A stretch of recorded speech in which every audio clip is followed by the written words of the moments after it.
I wonder if these fish look at each other's shells and say, don't you think she's kind of fat?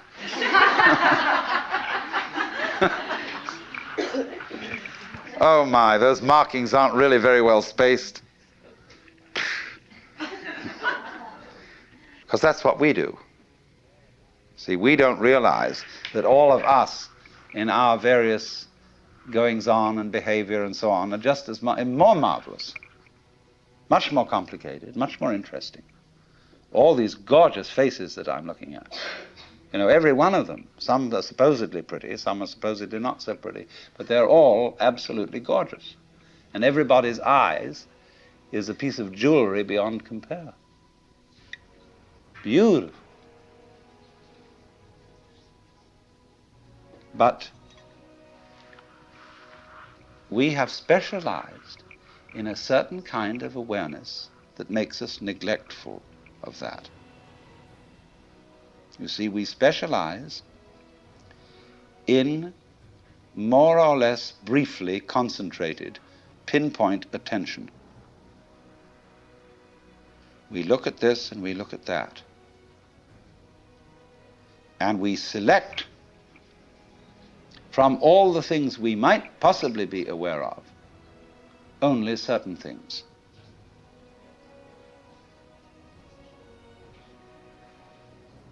And as a result of that, we leave out of our everyday consciousness, generally speaking, two dimensions of experience. One, amazing beauty of experience that we never see at all. And on the other hand, the very deep thing, the sense of our basic identity, unity with, oneness with the total process of being.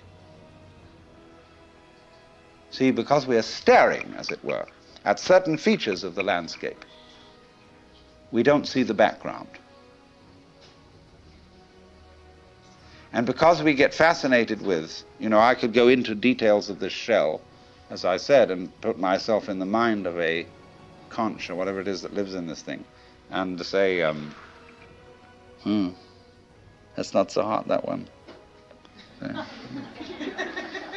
Like that, see? And so, I wouldn't see the whole thing. But when I look at it like this, when anybody looks at it like that, we say, oh my God, isn't that gorgeous?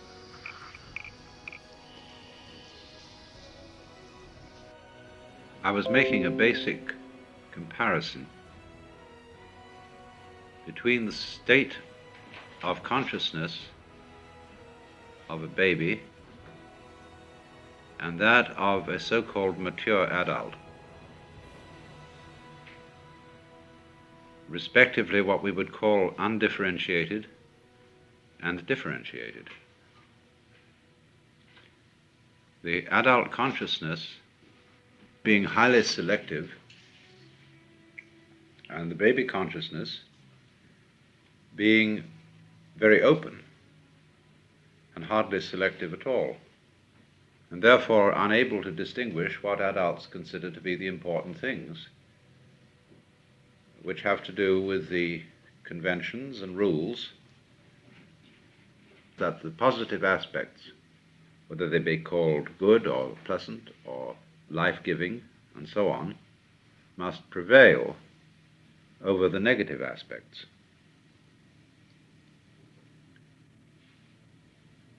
And I went on to show that this contrast between the two views of the world has another marked characteristic, that in the case of the baby who hasn't been trained or told about the difference between himself and all that is defined as other than himself, doesn't distinguish between voluntary behavior and involuntary occurrence. And, of course, we think this is a very fundamental defect. But if we go back, you see, to a principle that underlies the whole universe with a kind of mathematical exactitude, we see that if we reduce things to the situation of primal simplicity, and we have a primordial self and other situation,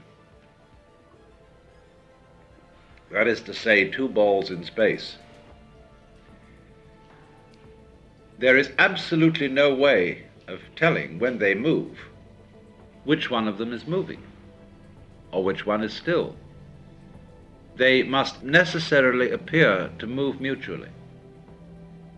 There's no point of reference except each other to determine which is moving and which is still. Now, everything that goes on in the universe is simply a complication of that principle, because the same thing holds true if you multiply the number of balls. You will see that that primordial principle, that all movement is mutual, still applies. And therefore, the baby's failure to distinguish between the voluntary and the involuntary, the I and the other, is in a way correct.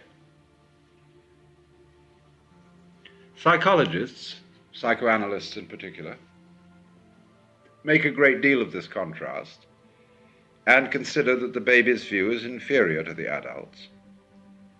And if an adult should acquire that view, in psychoanalysis this would be called regression. The point that is missed is that the two ways of looking at things need each other to balance out, and that one needs the baby's view as a basis for the adult view, because if you don't have it, you take the adult view too seriously, get completely carried away by it. And that would be analogous to a person who,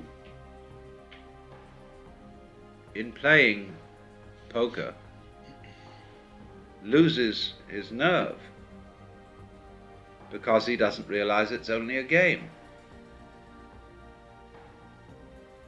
And so he becomes a very bad player. In exactly the same way, we in life are only playing a game. But because we didn't keep the baby view, we can't see it. So what we would call a Buddha view is one that knows both, and therefore is not taken in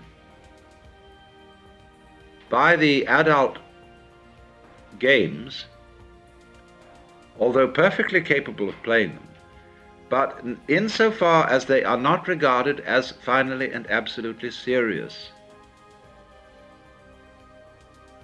he is not captivated by them.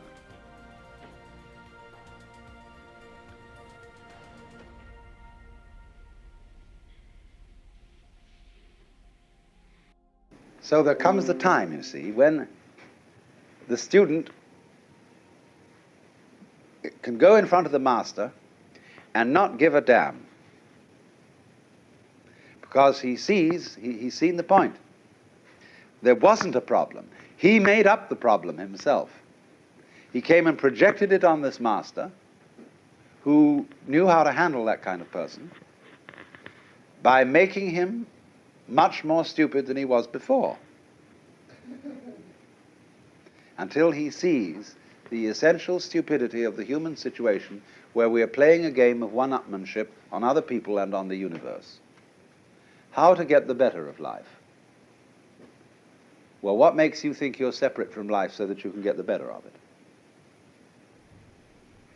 How can you beat the game? What game? Or who will beat it? This illusion of beating the game, of finding the thing out, of catching it by the tail, is therefore dissipated by the technique of the koan. It's called, working on a koan is like a mosquito biting an iron bull. It's the nature of the mosquito to bite. It's the nature of an iron bull to be unbitten. Or they say it's like swallowing a ball of molten lead. You can't swallow it down. You can't cough it up. You can't get rid of this thing. That's the great doubt, you see. But this is an exaggerated form of what everybody is ordinarily trying to do, to beat the game. So at that moment, the student has heard the sound of one hand, or discovered who he was before father and mother conceived him, or what no means. So the teacher says, good. Now, you have found the frontier gate to Zen. You've put your foot in at the door, and you're across the threshold. But there's a long way to go. And now you have found this priceless thing out, you must redouble your efforts. So he gives him another koan. Now the student may be able to answer that one instantly, because it's simply a test koan. See, there are 5 classes of koans. The first class is what you call the Hinayana koans, and the other 4 are the Mahayana koans. Hinayana is to reach nirvana. Mahayana is to come back and bring nirvana into the world as a bodhisattva. So once you get the great void, you see, there's nothing to catch on to. You are the universe. It doesn't matter whether you live or die. That's nirvana. All clinging to life, everything like that, you see then that it's hopeless. And you give it up, not because you know that you think you ought to give it up, because you know there is no way of catching it. There's nothing to catch hold of. There's no safety in the cosmos. So you just have to give up.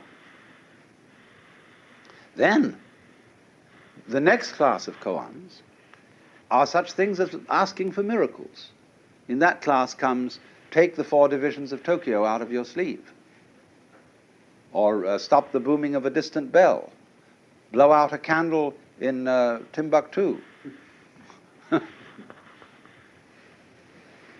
But as they go on in various ways, they are concerned with all kinds of problems and how Zen understanding deals with those problems, until we get in the end to the study of morality and rules of social and monastic life. That's the last thing, and the Zen way of understanding it. Now, this takes very, very differing periods of time. Some people get through in as little as 10 years, the whole thing. There is a very brilliant Westerner by the name of Walter Novick, who has just about completed the whole thing. And he's a musician and a pianist. And he'll come back to this country as the first accredited Zen master of the West. And he'll set up his little sodo on a farm and wait and see what happens. The day of graduation comes, and then everybody turns out, and there's a great hullabaloo, and they salute the departing monk, and he goes out.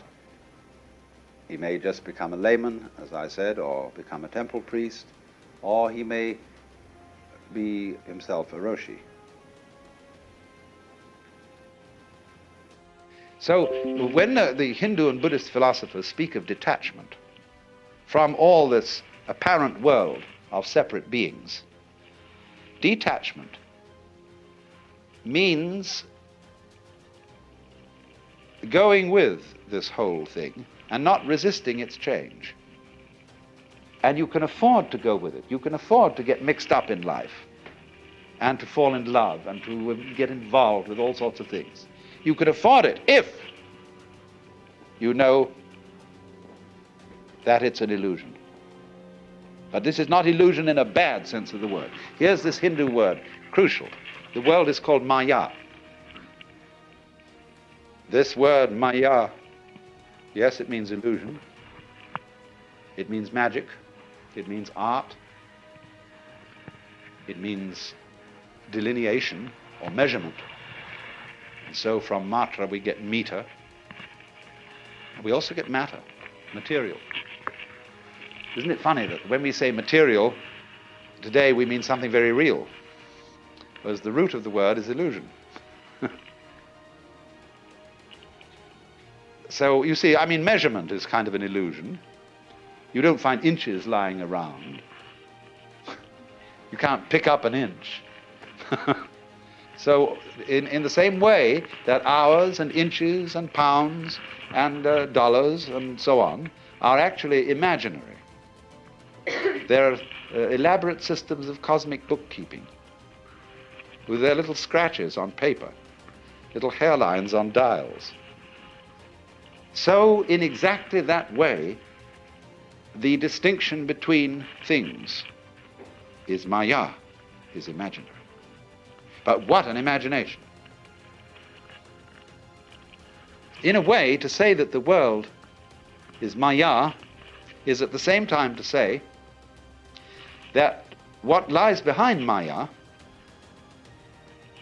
is immaterial. Look at the reversal of the word. Oh, it's immaterial. Doesn't matter.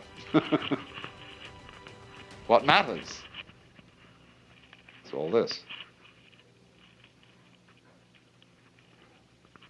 But that gets us to a deeper point yet. The self, the real self, doesn't matter. Which is another way of saying it doesn't exist for any purpose. It doesn't need to exist for any purpose. What purpose would it exist for? When it's what there is. It doesn't need, it won't find anything in the future. Has nothing in the past that it has to go back and remember. Is now, an eternal now. And so in that way, it doesn't matter. But therefore, the most important thing in the universe is the one thing that doesn't matter, the one thing that's totally and completely useless, and that nobody can find anything for. Once a Zen master was asked, what is the most valuable thing in the world? And he answered, the head of a dead cat. Why? Because no one can put a price on it. So this self, the Brahman, is like the head of a dead cat. But you see, if then you say, I really ought to get that dead cat's head because something spiritual about it, and it'd be very good for me. After all, if I knew the self, I might be a better person. People might like me more. I'd be more constructive in society. I would do this, that, and the other. But you see, that's putting the cart before the horse. That's trying to make the tail wag the dog. The knowledge of Brahman, the self, never does anybody any good if they're trying to make it do them some good. Only when they're not concerned with whether it does them any good or not, does it do them any good. It's like when you relax and you go out and play. Americans in particular don't know how to do this because they're always justified. They always say it's good for me, it's exercise. It's a change from work, and that'll be able to make me work better. See? Everything they do is done for some serious reason. It's the Protestant conscience. And so we never play,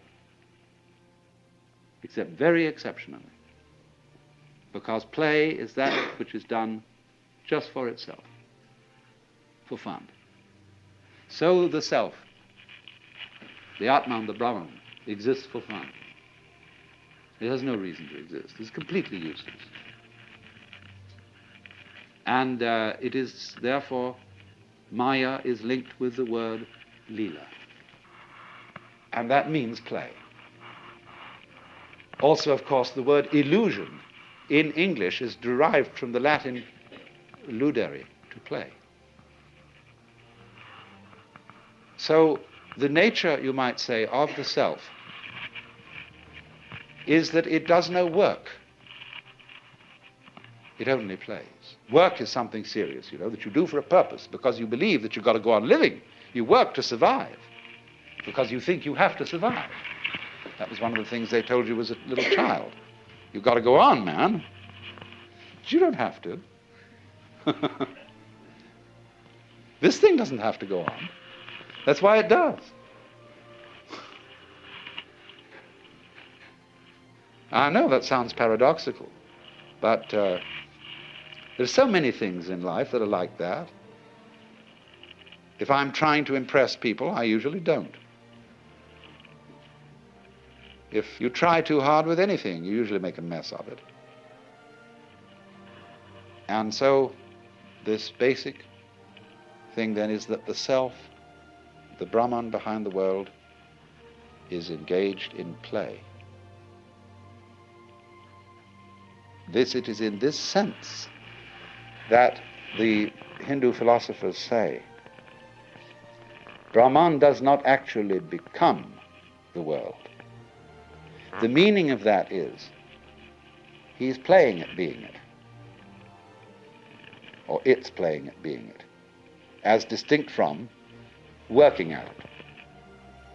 And so in certain Oriental countries, when one refers to noble people of high birth, it is often said, so Lord so-and-so has died. The Japanese would say he has played at dying.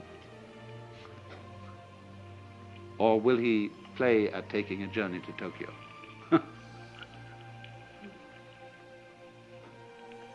Also, remember this, although I've constantly used in this talk the word one to apply to the self and central, the Hindus don't use this word except speaking poetically and loosely. The self is not one. The self is called non-dual, because you see the idea of one has an opposite. The opposite of one is many, or none. But the which than which there is no whicher has no opposite. There's nothing outside it. So you can't call it one, because one is an exclusive idea. It excludes two. So they call it, instead of one, they call it non-dual, which is Advaita. This is from the word, you see, Deva is the root meaning two. The V becomes U, so we get dual. And A is the meaning in Sanskrit often non. Non-dual, Advaita. And so it doesn't exclude anything. One is an exclusive word. Advaita is meant to be a totally inclusive kind of unity.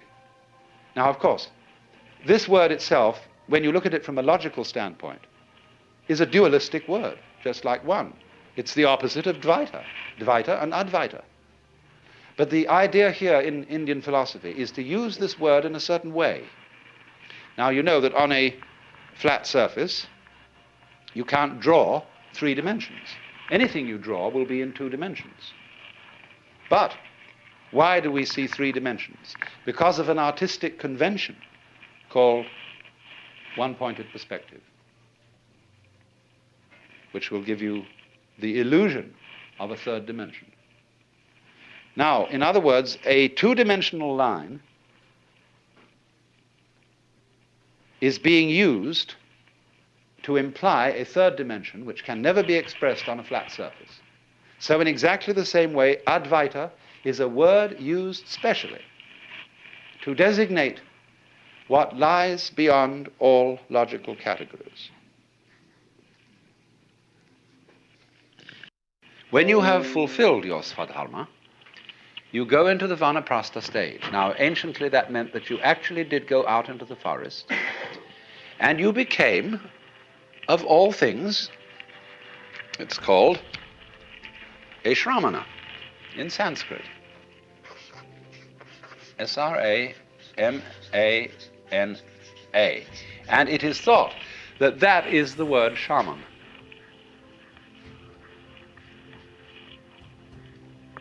You see, what happens is this then, that an individual who all his life long has played the social game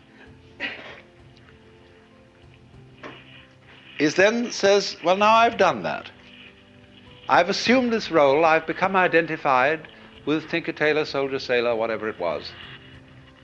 But now who am I? Really? In order to find that out, I have to go off by myself. Why? Because you have a role conception, a mask conception of yourself, because other people tell you who you are. We are constantly, in every social interchange, in the most common remarks, telling other people who they are. Everything leads up to that. The way I act towards you, the way you act towards me, tells me who I am and tells you who you are. For example, you come and sit here and listen to me talk. You are, by doing that, telling me I'm some kind of a teacher. And you're telling yourselves that you're some kind of students. And that's only one thing, you see, one little incident. In business, every day, in your housework and everything you do, everybody around you is telling you what you are and who you are by expecting certain behavior from you, which if you're a reasonable and socially inclined person, you perform, because that's what's expected of you. So you are told who you are. So when we'd had enough of that, you see. But no, let's not listen to all this anymore. That's why the Shramana, or the Vanaprastha, one of the first things he practices is silence. It's called Mauna, M-A-U-N-A. And he may take a vow not to speak for a month or a year.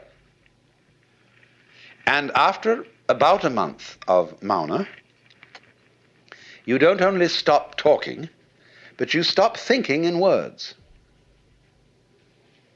And that's a very curious experience when it happens, because all the senses take on a tremendous intensity. You see things which you've never seen before, because you stop codifying and classifying the world by thinking. Sunsets appear incredibly more vivid, and flowers are enchanting. The whole world comes alive to the Mauni. The only danger is this: the Mauni has to be careful, because he loses all moral discrimination. In other words, if the Mauni gets involved in a riot, he joins the riot, because that's just the way things are going, you see. And so he has to be careful. And that's why, in this state of Vanaprastha, the new man in the game will seek out a guru, a teacher, who has been through the whole discipline of yoga, or whatever it is, that is practiced by a Vanaprastha, and will help him out and see that he doesn't get into trouble. That's why a guru, when he accepts a student, is always said to become responsible for that individual's karma. Karma, you know, means activity, and also the results of activity.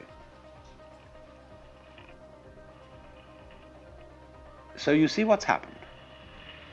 This man who goes into the Vanaprastha stage of life takes off every sign that would identify him as someone. He does away with his name. He does away with the usual clothes he would wear and puts on usually a yellow or some kind of a robe, or he may more often than that be really naked and maybe have a loincloth, or not even that. And often these people cover themselves with ashes, and their hair is matted, and they don't take care of themselves that way anymore because they're outside the pale. You see, they are outcasts, but they are upper outcasts. Below them are the lower outcasts, known as today the Harijan, the name that Gandhi gave them, the untouchables. And the untouchables were the aboriginal peoples of India. When the Aryan invasion occurred, at a rather vague date, but shortly after 2000 BC, the Aryans formed these castes, And the people who were originally in the land, like the Indians here, were considered to be outcasts. They were beyond the pale. Now, I want to get down to the simplest possible nitty-gritty of what we've been talking about in a very easy way. To ask ourselves the question, quite fundamentally, what's all the trouble about? In other words, what is your state of mind when you contemplate the possibility of everything becoming nothing? All right, so the universe is a transitory system, like a bubble, like smoke, like foam on the water. And so, how easy? Just go along with it, dissolve. So, what's the problem? Why don't we want to give up? What do we think we're going to get by holding on and by resisting the dissolution? Now, I'm not saying at the moment that, as I'm a sort of preacher, advocating giving up. What I'm interested in for you to feel is what do you really feel like inside at the prospect of there being nothing, of this whole thing being a bubble that dissolves.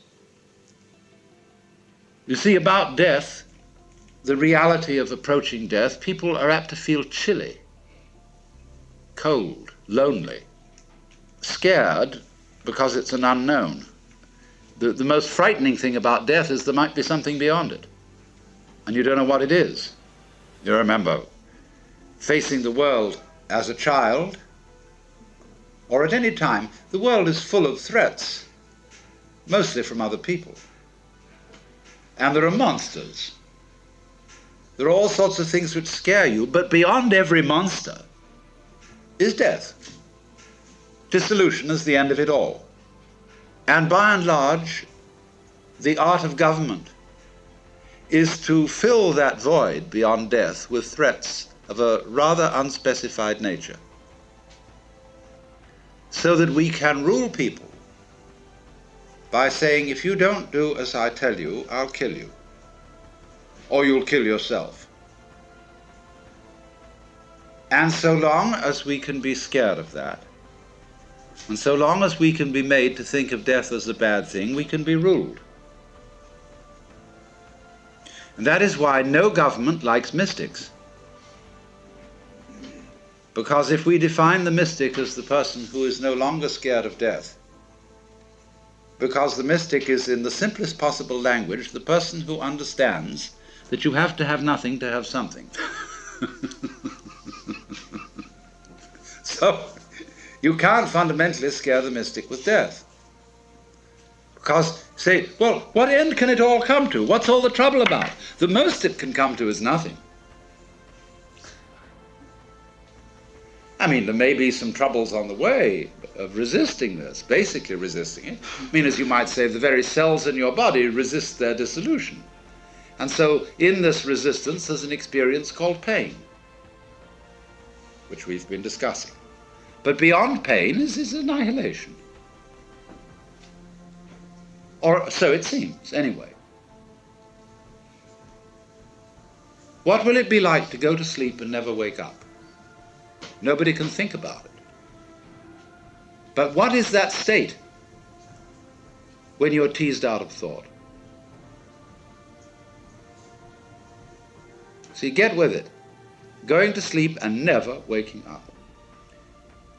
This is not, as you would fantasize it, a state of being in the dark forever. It is not like being buried alive, because then there's an experience of darkness. Now, I remember a little while ago having at one of my seminars a girl who was born blind. And I had the most interesting discussion with her, because she doesn't know what darkness is. The word is absolutely meaningless to her. because she's never seen light. Now, so, when you really think about nothingness, it becomes like what I've often referred to, is how your head looks to your eyes. And behind the eyes, you don't see darkness, do you, right now? You're not aware of a contrast of light here and black there. Behind the visual field, this way, you can't see darkness. There is simply nothing conceivable at all. Neither darkness nor light. See? All right, so, might one venture to say almost that that area of blankness we call death is what lies behind the eyes.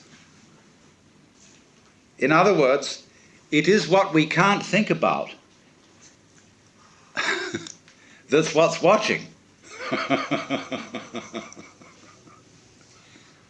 In other words, the farthest we can go in thinking about nothing, you see, we get to the root of the matter. Let me put this in another way. The world is form. Now, you cannot look for the origin of form in form, because what you would get then would be a universe where you couldn't make out any form at all because there was so much of it. It would be like writing a letter on top of a newspaper and then putting a picture over that and then doing something else until there wasn't a single square millimeter of paper left, of blank paper. Nobody could read anything. But one can read, one can see form, one can see the world, simply because there's always emptiness behind it. So you see, in this way, emptiness being the mother of form. And you can always say, yes, only the form is there, that's all that's real. But that is only saying it's all that is figure. What about background? It always has to be there. When you enter society, you are born into a caste. And this is very understandable in a community where you don't have a generalized system of education. You don't go to school, and therefore you learn what to do in life from your parents and your family. So if you grow up as a carpenter's son, it never occurs to you to do anything else but carpentry. Why would you? You might become a better carpenter than your father, but still that would be the natural thing to do. It's only when one is exposed to school and then people begin to talk about, well, what do you want to be in life? That people get the idea that they might be anything. So if this sort of way of life is natural to you, you don't find it particularly objectionable. Of course, all kinds of weird complications and rituals and prohibitions grow up in the course of time that can make this system very cumbersome, as it has been until quite recently in India. Then what happens is this. You go through an evolution in your development in this community, which has first of all the stage called brahmacharya, studentship or apprenticeship. After that you enter the stage of grihastha, meaning householder. And a householder has two duties. One is called artha, A-R-T-H-A, and the other kama, K-A-M-A. Artha means the duties of citizenship, partaking in the political life of the community. Kama, K-A-M-A, means the cultivation of the senses, of aesthetic and sensual beauty. And therefore kama includes the art of love, the arts of beautification, of dress, of cooking, and all that kind of thing. So that the Kama Sutra is the scripture about love. Kama, in a sense, means passion, and is the great Hindu manual of how to behave sexually. It's a book that every child ought to read on gaining puberty, so that he would get some sense of how to make love without being a mere baboon. Then there is also the Artha Shastra, and that is the scripture about rulers and the way of the Kshatriya caste. Now, so you've got these stages now. Brahmacharya, which is studentship, Artha and Kama, they go together, and they constitute the duties of grihastha, of a householder. Beyond that, there is the duty of dharma, D-H-A-R-M-A, and dharma has many, many meanings in Sanskrit. It can mean something like law or justice. Could even mean slightly righteousness, but not as we have come to understand that word in common speech today. Perhaps rightness would be better than righteousness. But dharma has a primary meaning of method. So when we speak of the dharma of the Buddha's doctrine, it is the Buddha's method, not law. So a citizen also has to conform to dharma, and that is to say to ritual and ethical and moral game rules for the community. But now, when in the course of time he has established his household, he has taught his oldest son to take over the governorship of the household, the father, or for that matter, mother, may enter into a new stage of life altogether, which is not grihastha, but is called vanaprastha, and that means forest dweller, as distinct from householder. Now you see what's happened. We've gone full cycle. We came out of the forest as a hunter, we settled in a community, and indulged in what is called in Sanskrit loka sangraha. Sangraha means upholding, loka, the world. Upholding the world game. And that is everybody's dharma or duty.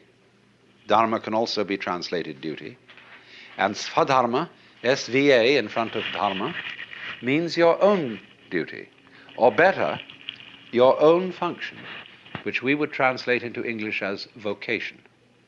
So everybody's caste work is his svadharma, and of course these castes are subdivided into various other kinds of specializations.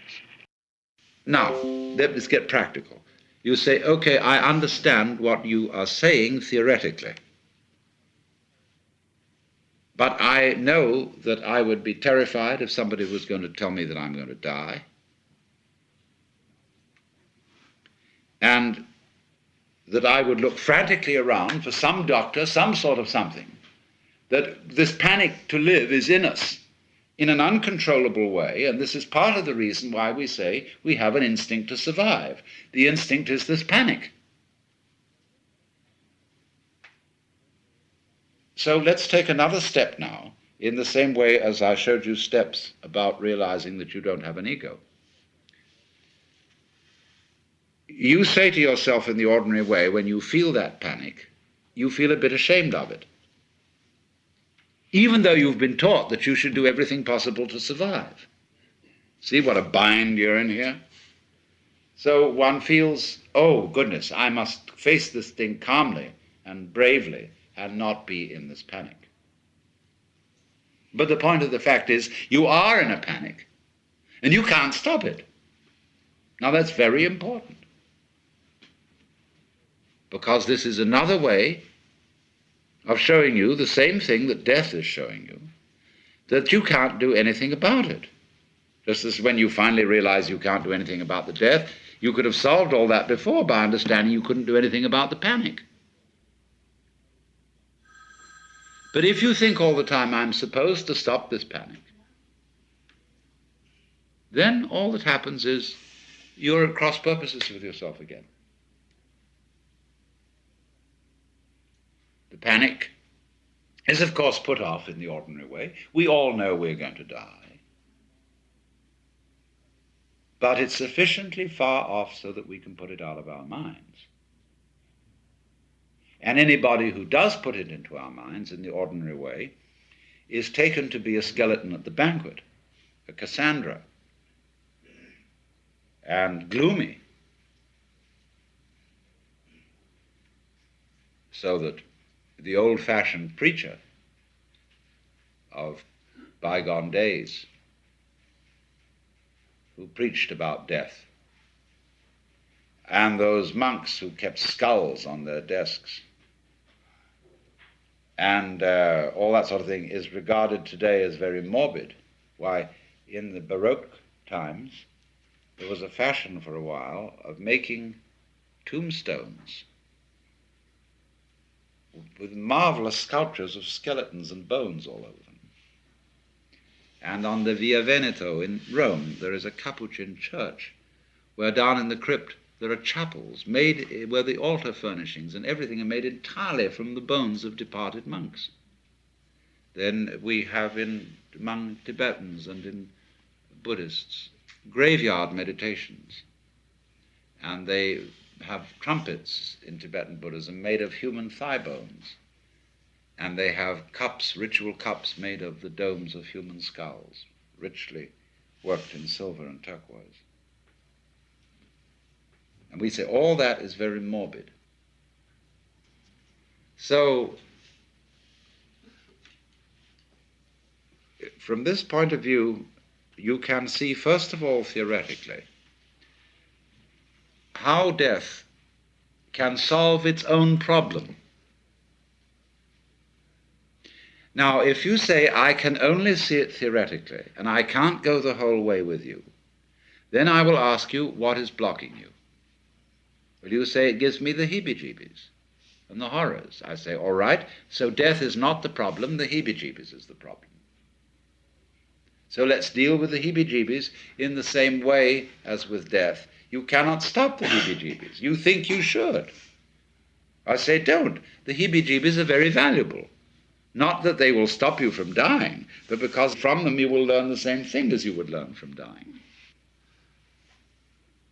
But the social pressure on you to resist the heebie-jeebies is terrific. Now, why must you do that? Why is everybody saying these heebie-jeebies, these fears, etc., are not permissible?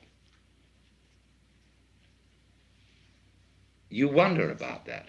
And the reasoning behind all that is not very clear, because it seems to be saying, well, if you have all these fears and things like that, you won't be a very good soldier. You won't be able to act competently in a crisis. You'll get the heebie-jeebies instead, and you won't know what to do. Well, nobody has ever really proved that. Because actually, people who we would call very courageous are, in fact, often quite frightened. And courageous action is not necessarily a consequence of having no fear. Sometimes it might be, but it isn't always so. The real reason why the heebie-jeebies are suppressed has more to do with its orgiastic aspects. But let's suppose now you are babies again, and you don't know anything. Now, don't be frightened, because anything you know you can get back later. But for the time being, here is our awareness. And let's suppose you have no information about this at all and no words for it. And that my talking to you is just a noise.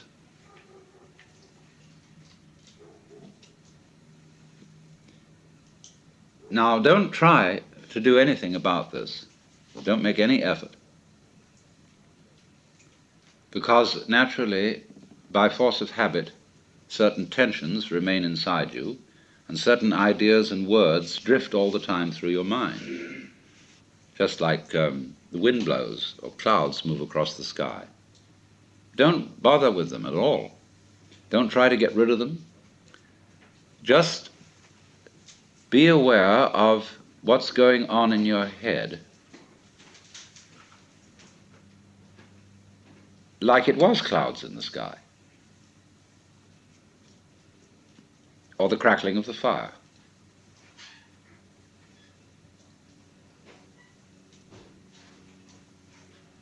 There's no problem to this. All you have to do, really, is look and listen without naming, and if you are naming, never mind. Just listen to that.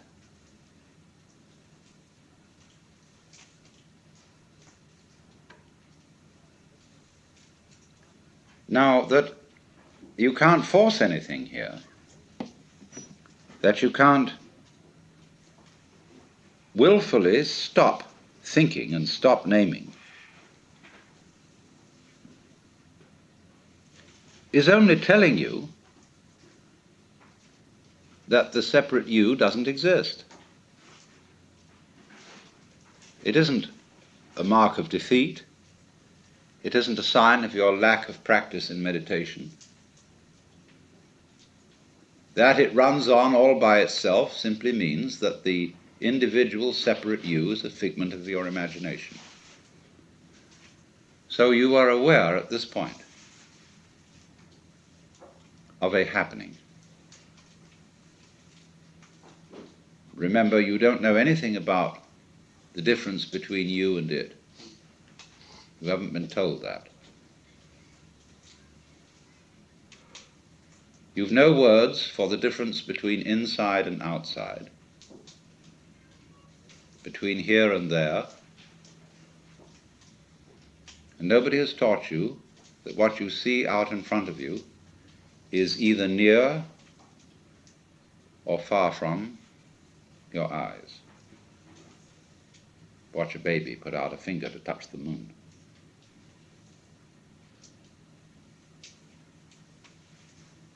You don't know about that.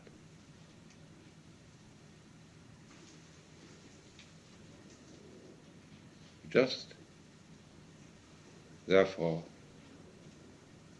here it is. We'll just call it this.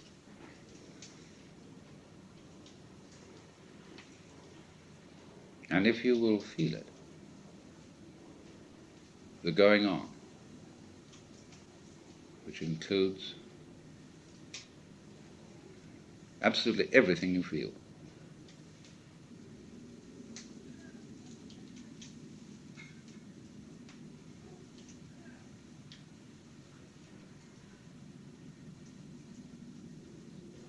Well, whatever that is, it's what the Chinese call Tao,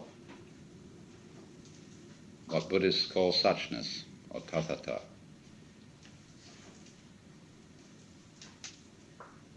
And it's a happening.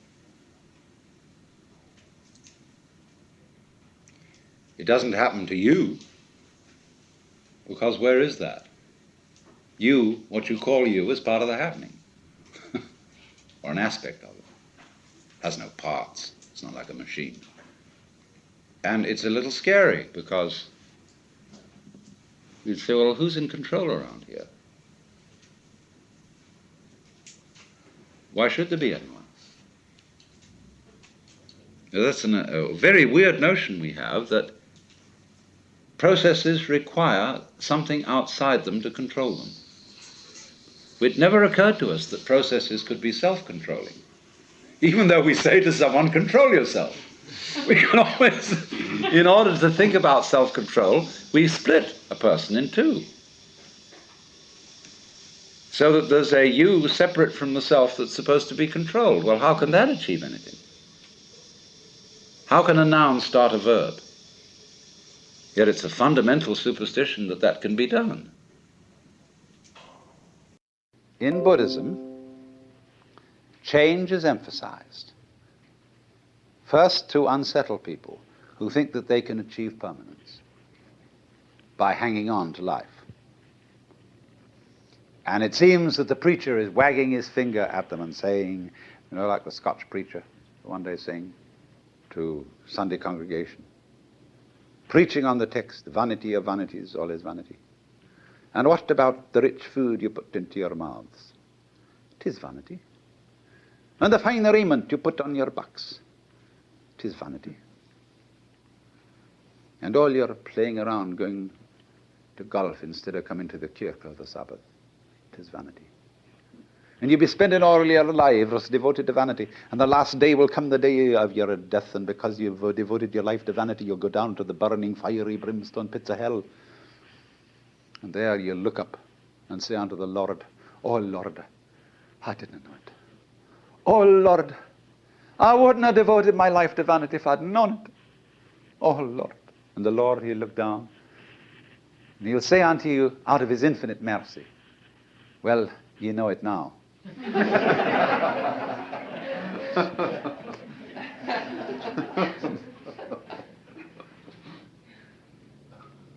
So all the preachers together, you should say, don't cling to this thing.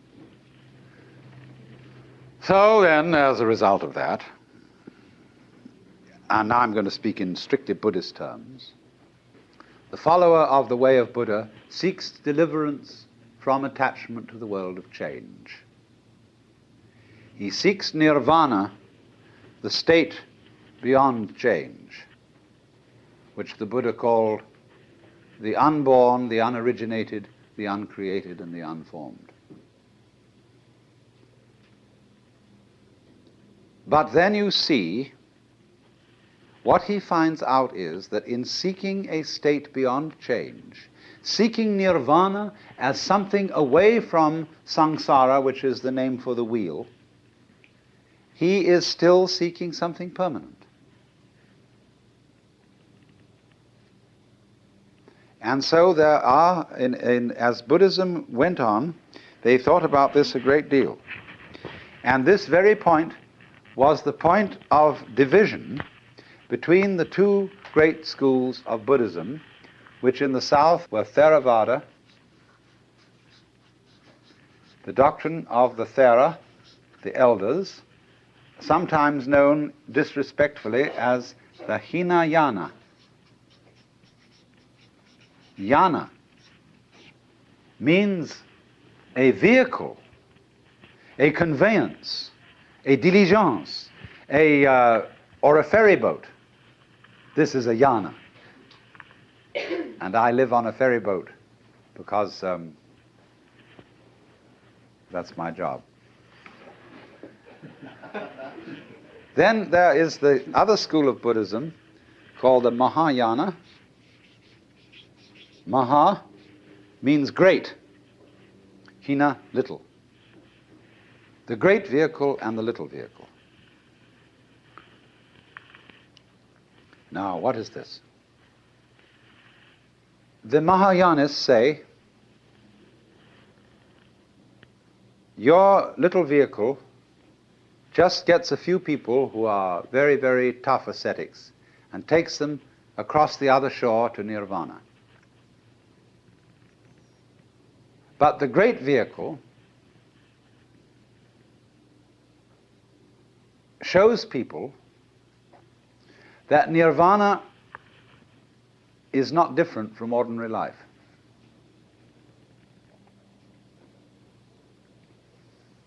So that when you have reached nirvana, if you think, now I have attained it, now I have succeeded, now I have caught the secret of the universe, and I am at peace, you have only a false peace. You have become a stone Buddha. You have a new illusion of the changeless. So it is said that such a person is a pratyeka Buddha. That means private Buddha. I've got it all for myself. And in contrast with this kind of pratyeka Buddha, who gains nirvana and stays there, the Mahayanists use the word bodhisattva.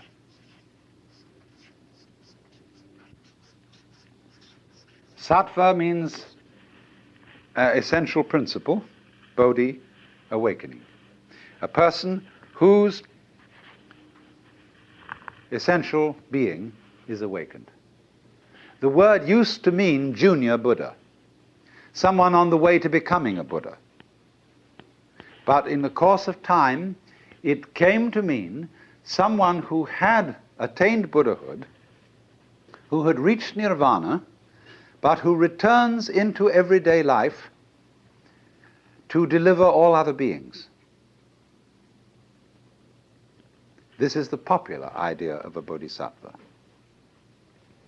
a savior. And so in the popular Buddhism of Tibet and China and Japan, people worship the bodhisattvas, the great bodhisattvas, as saviors. Say the hermaphroditic Kuan Yin. People love Kuan Yin because she could be a Buddha, but has come back into the world to save all beings.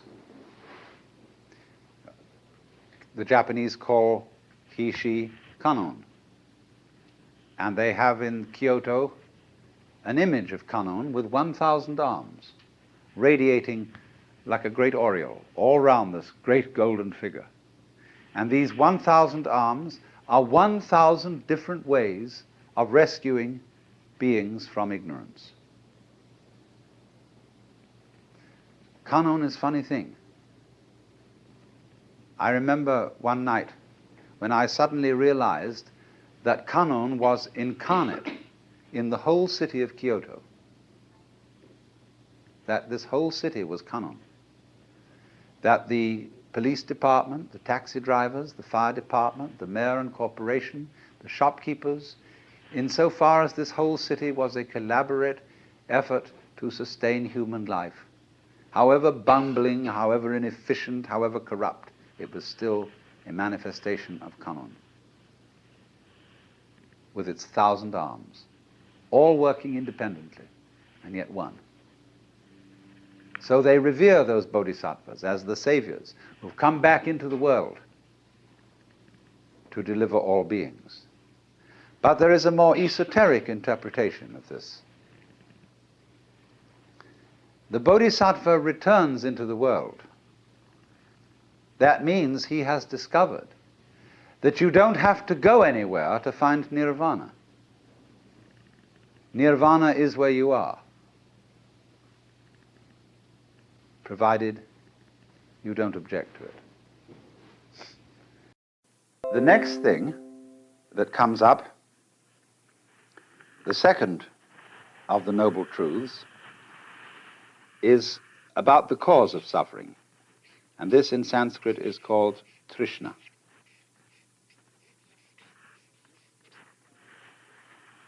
Trishna is related to our word thirst.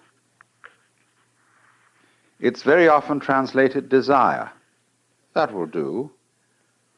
Better perhaps is craving, clinging, grasping, or even, to use our modern psychological word, blocking. When, for example, somebody is blocked and dithers and hesitates and doesn't know what to do, he is, in the strictest Buddhist sense, attached. He's stuck. But a Buddha can't be stuck. He cannot be phased. He always flows, just as water always flows, even if you dam it. The river just keeps on getting higher and higher and higher until it flows over the dam. It's unstoppable. Now, Buddha said then, dukkha comes from Trishna. You all suffer because you cling to the world, and you don't recognize that the world is anitya and anatman. So then, try, if you can, not to grasp. Well, do you see that that immediately poses a problem? Because the student who has started off this dialogue with the Buddha then makes various efforts to give up desire, upon which he very rapidly discovers that he is desiring not to desire. And he takes that back to the teacher, who says, well, well, well. He said, of course, you are desiring not to desire, and that's, of course, excessive. All I want you to do is to give up desiring as much as you can. Don't want to go beyond the point of which you're capable. And for this reason, Buddhism is called the middle way. Not only is it the middle way between the extremes of ascetic discipline and pleasure-seeking, but it's also the middle way in a very subtle sense. Yes, don't desire to give up more desire than you can. And if you find that a problem, don't desire to be successful in giving up more desire than you can. You see what's happening? At every time he's returned to the middle way, he is moved out of an extreme situation. Now then, we'll go on. We'll cut out what happens in the pursuit of that method until a little later. The next truth in the list is concerned with the nature of release from dukkha. And so number 3 is nirvana. Nirvana is the goal of Buddhism. It's the state of liberation corresponding to what the Hindus call moksha. The word means blow out. And it comes from the root nivritti. Now, some people think that what it means is blowing out the flame of desire. I don't believe this. I believe that it means breathe out rather than blow out.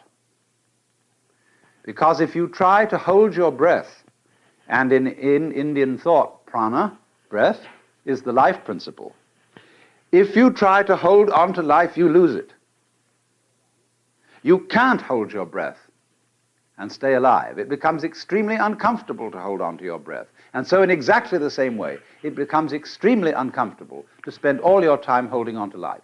What the devil is the point of surviving, going on living, when it's a drag? But you see, that's what people do.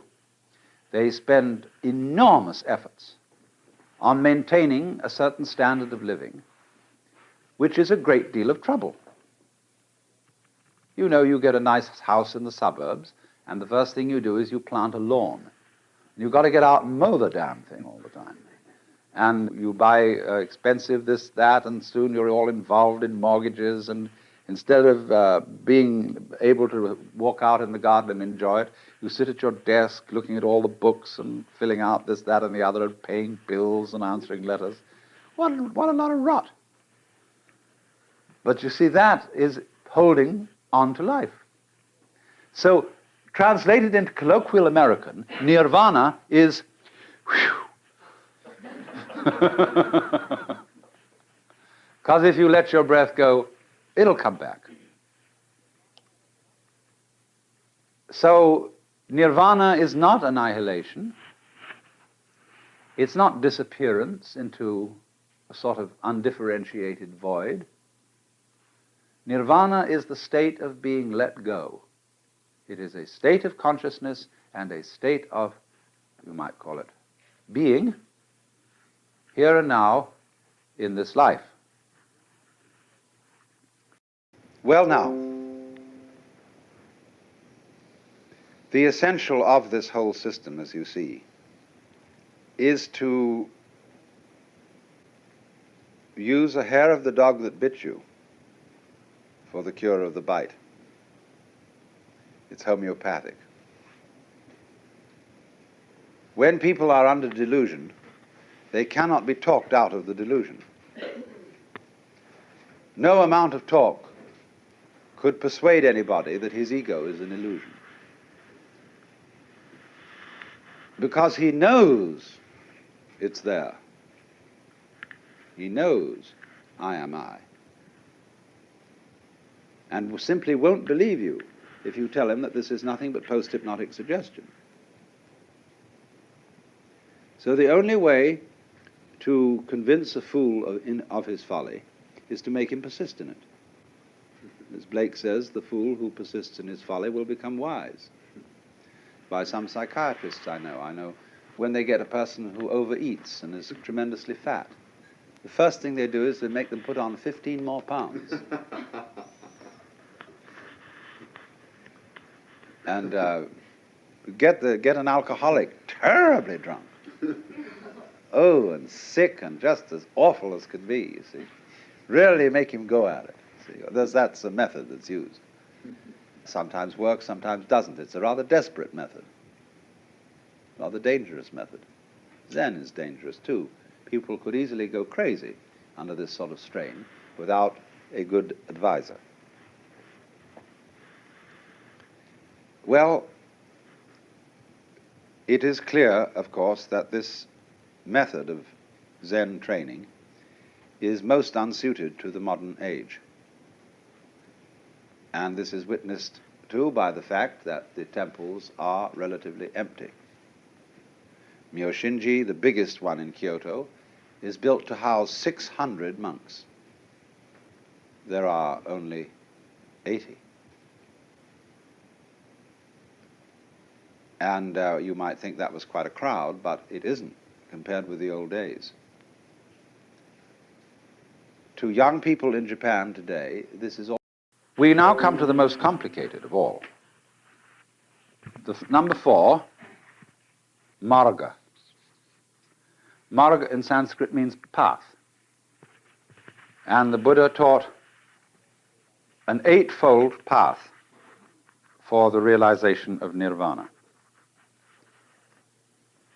This always reminds me of a story about Dr. Suzuki, who is a very, very great Buddhist scholar. And many years ago, he was giving a fundamental lecture on Buddhism at the University of Hawaii. And he'd been going through these 4 truths, and he said, fourth noble truth is called a noble 8-fold path.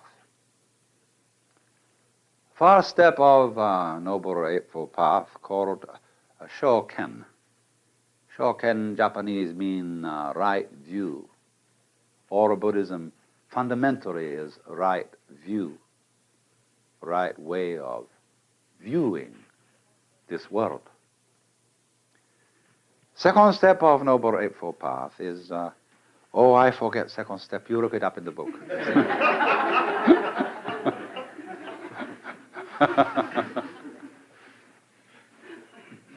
Well, I'm going to do rather the same thing. What is important is this. The Eightfold Path has really got 3 divisions in it. The first are concerned with understanding.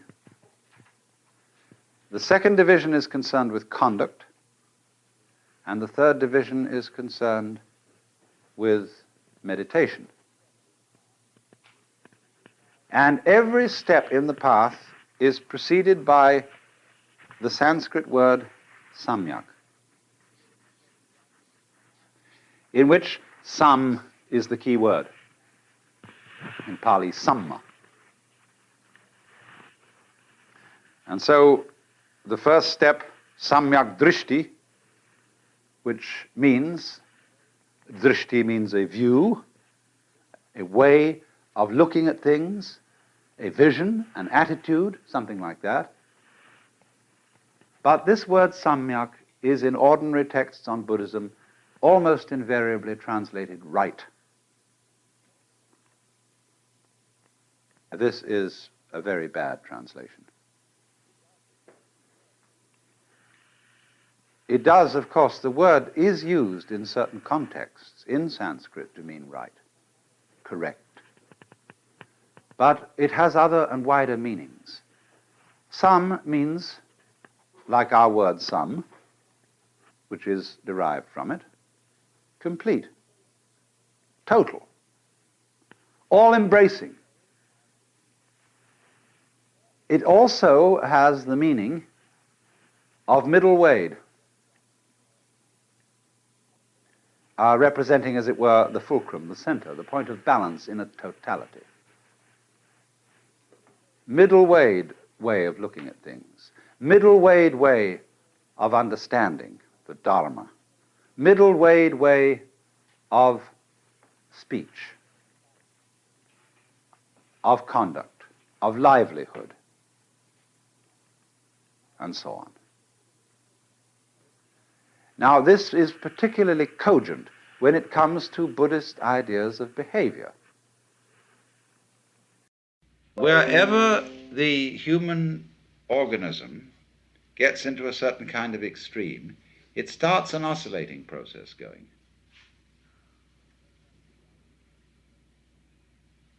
Just as it does in sexual orgasm. And that oscillating process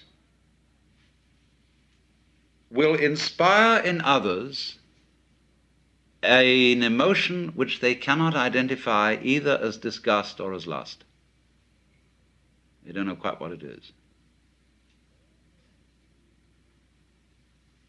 All those extreme situations, terror,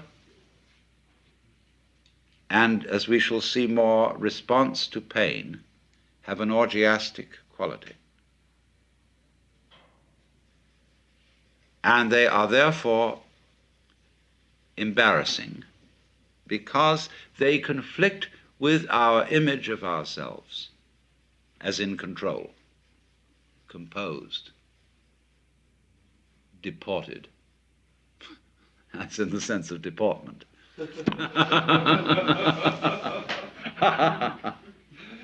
But it would be shameful, in a way. You might not want to look at your own face in a state of complete sexual rapture. As a matter of fact, if you saw a photograph of your face, you wouldn't be able to tell whether you were in pleasure or in pain. It might be either. Because then, you see, what has happened is that a tide, a vibration, a pulsation has taken over the whole being, so that you are, as it were, in the possession of a god. And that's something taboo. So we begin here to move into a very difficult area, because a lot of people were beginning to say, this conversation is getting out of line because we're moving into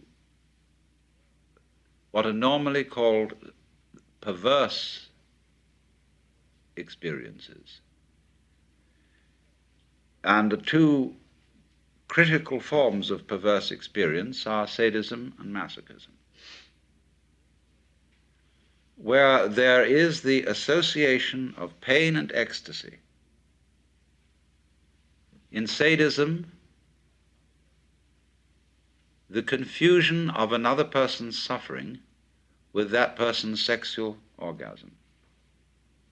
In masochism, the identification, or if you want to say confusion, of your own suffering with sexual orgasm.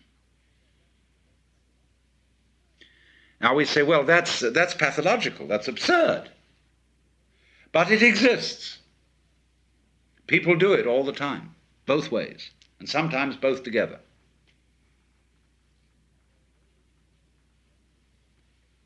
And although this is generally put under the heading of pathology, the fact remains that we can still learn something from it.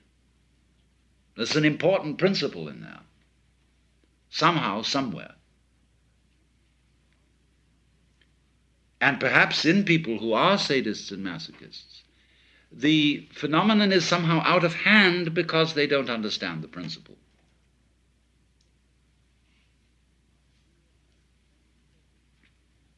Now, do you realize many sadists want nothing more than that their victim should enjoy the pain? The combination sadist and masochist is perfect. And many sadists would be quite reluctant if the victim really didn't like participating in this at all. And so there's the joke of the masochist asking the sadist to beat him, and he says, "I won't."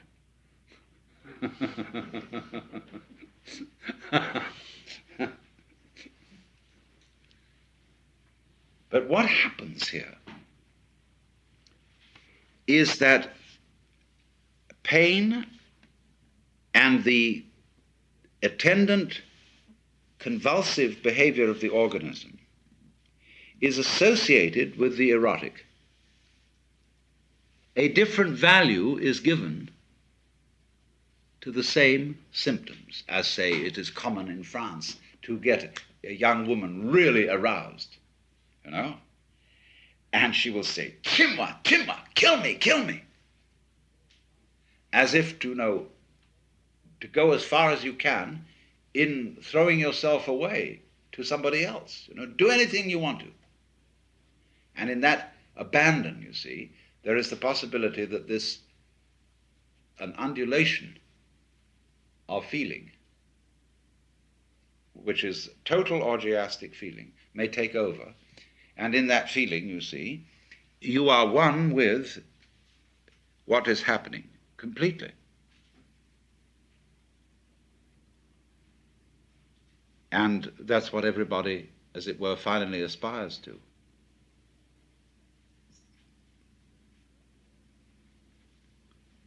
So, therefore, the masochist in particular is a person who has learned throughout life to defend himself against pain by eroticizing pain. Now, do you understand how, therefore, different valuations can be put on one and the same vibration? This particular weekend seminar is devoted to Buddhism, and it should be said first that there is a sense in which Buddhism is Hinduism stripped for export. Last week when I discussed Hinduism, I discussed many things to do with the organization of Hindu society, because Hinduism is not merely what we call a religion, it's a whole culture. It's a legal system, it's a social system, it's a system of etiquette, and it includes everything. It includes housing, it includes food, it includes art, because the Hindus and many other ancient peoples do not make, as we do, a division between religion and everything else. Religion is not a department of life. It is something that enters into the whole of it. But you see, when a religion and a culture are inseparable, it's very difficult to export a culture, because it comes into conflict with the established traditions, manners, and customs of other people. So the question arises, what are the essentials of Hinduism that could be exported? And when you answer that, approximately, you'll get Buddhism. As I explained, the essential of Hinduism, the real deep root, isn't any kind of doctrine. It isn't really any special kind of discipline, although, of course, disciplines are involved. The center of Hinduism is an experience called moksha, liberation, in which, through the dissipation of the illusion that each man and each woman is a separate thing in a world consisting of nothing but a collection of separate things, you discover that you are, on one level, an illusion, but on another level, you are what they call the self, the one self, which is all that there is. The universe is the game of the self, which plays hide and seek forever and ever. When it plays hide, it plays it so well, hides so cleverly, that it pretends to be all of us and all things whatsoever, and we don't know it because it's playing hide. But when it plays seek, it enters onto a path of yoga, and through following this path, it wakes up, and the scales fall from one's eyes. Now, in just the same way, the center of Buddhism, the only really important thing about Buddhism is the experience which they call awakening. Buddha is a title and not a proper name.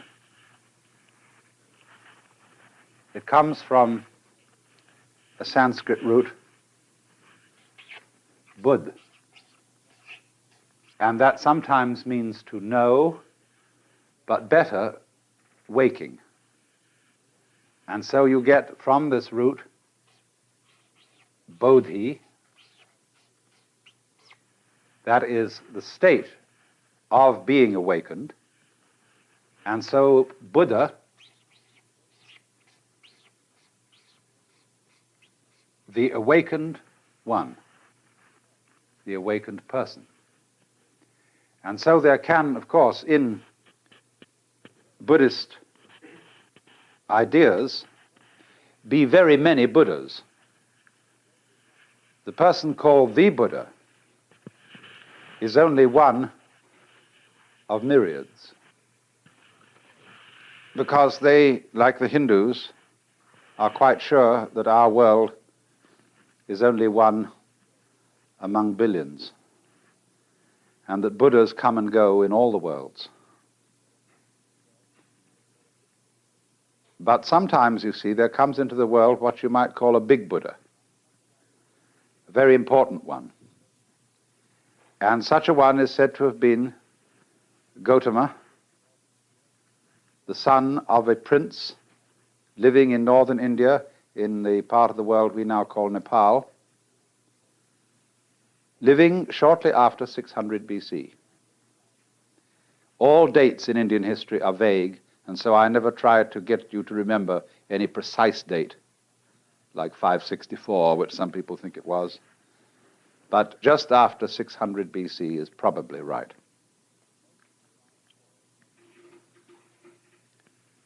Most of you, I'm sure, know the story of his life. But the point is that when in India a man was called a Buddha or the Buddha, this is a title of a very exalted nature. It is first of all necessary for a Buddha to be human. He can't be any other kind of being. Whether in the Hindu scale of beings he's above the human state or below it. He is superior to all gods because, according to Indian ideas, gods and angels, or angels would probably be a better name for them than gods, all those exalted beings are still in the wheel of becoming, still in the chains of karma, that is action which requires the need for more action to complete it and goes on requiring the need for more action. They are still, according to popular ideas, going round the wheel from life after life after life after life, because they still have the thirst for existence, or to put it in a Hindu way, in them the self is still playing the game of not being itself. But the Buddha's doctrine, based on his own experience of awakening, which occurred after 7 years of attempts to study with the various yogis of the time, all of whom used the method of extreme asceticism, fasting, doing all sorts of exercises, lying on beds of nails, sleeping on broken rocks, any kind of thing to break down egocentricity, to become unselfish, to become detached, to exterminate desire for life.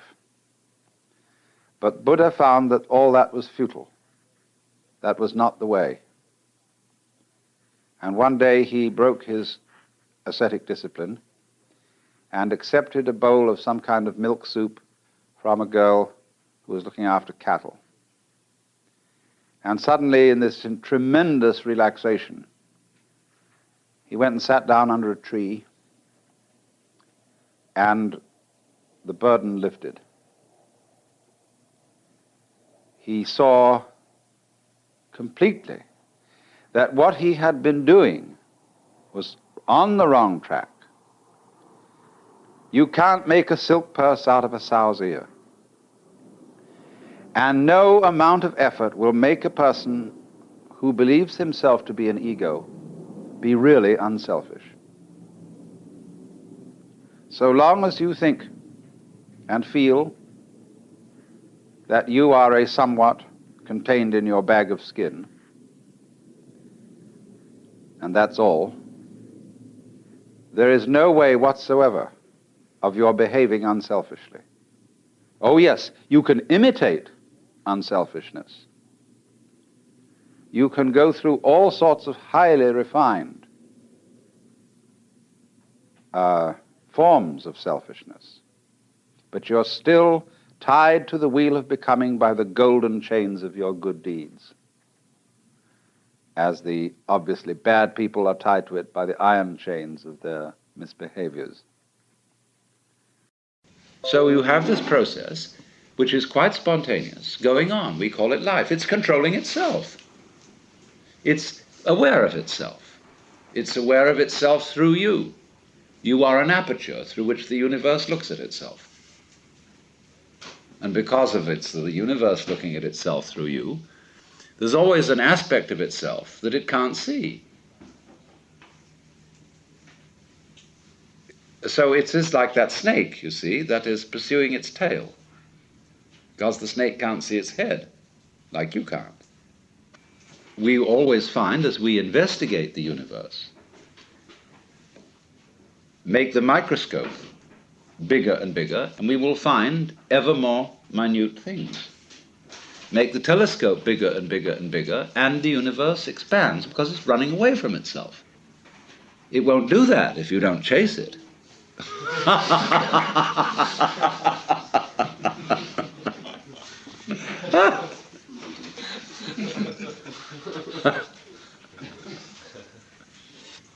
So, it's a game of hide and seek.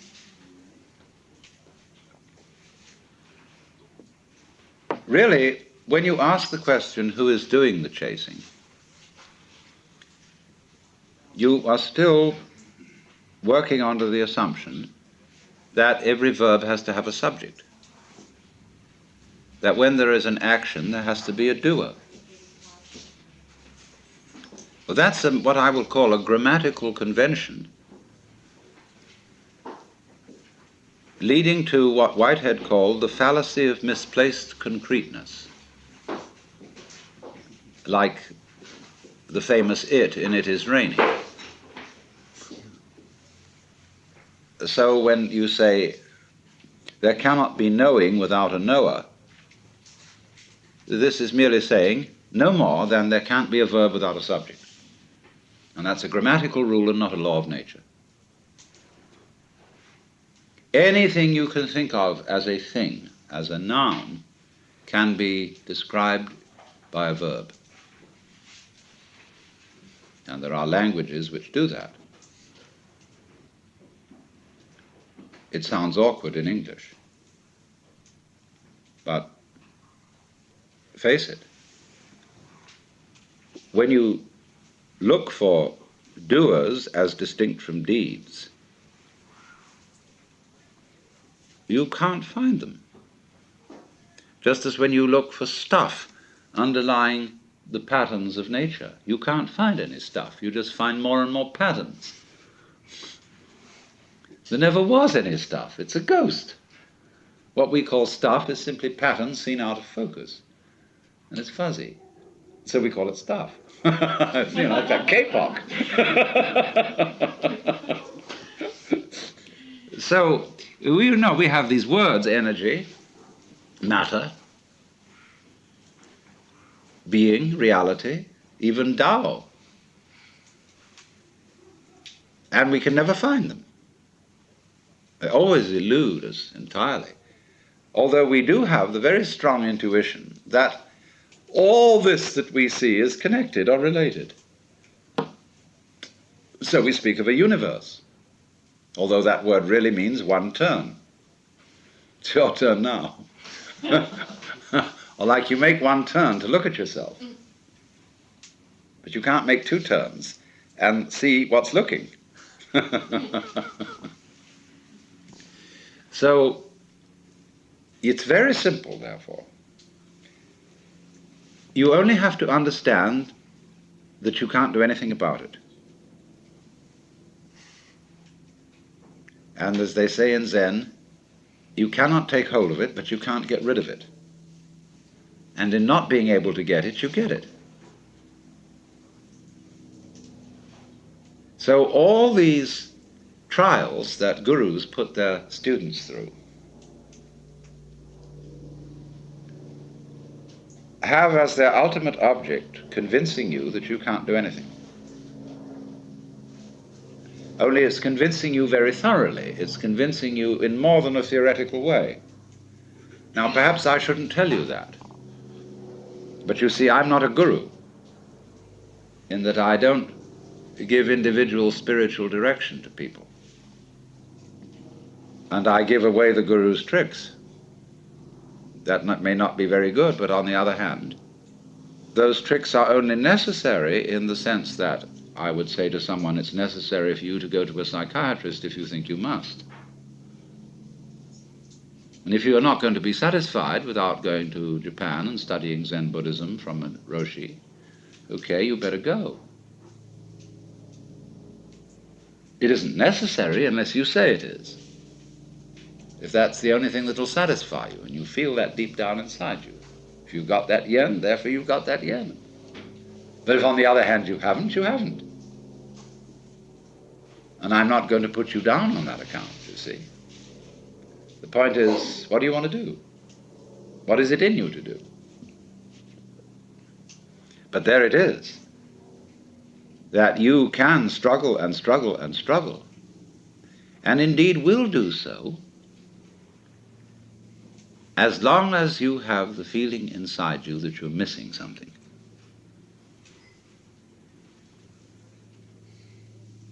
And people, your friends, all sorts of people will do their utmost to persuade you that you're missing something.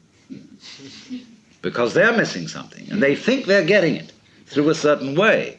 And therefore, to assure themselves, they'd like you to do it too. So there's this thing. And you see, a clever guru beguiles his students by letting them have the feeling of success and accomplishment in certain directions. A guru gives people exercises, A, that are difficult but can be accomplished, and B, that are impossible. You'll always be hung up on the impossible ones, but the possible ones you will get a feeling of making progress, so that you will double your efforts to solve the impossible exercises. And then They range things in many, many ranks and levels through which you can advance. This stage of consciousness, that state of consciousness, or think of the degrees of masonry, or so on. Ranks in learning things, the different belts you get in judo and all that kind of jazz. You can do that. And it gives people this sense of competing with themselves or even with others, because of the feeling inside that there is just something I'm missing. And of course, if you are learning any sort of skill and you haven't perfected the skill, there is indeed something you're missing. But in this thing that we're talking about, that isn't true. Because you, as the Buddhists say, are Buddhas from the very beginning. And all that searching is like looking for your own head, which you can't see and therefore might conceivably imagine that you're lost. So that indeed is the point, that we don't see what looks, and therefore we think we've lost it. And so we're in search of the self, the Atman. Well, that's the one thing we can't find, because we have it. We are it. But we confuse it with all these images.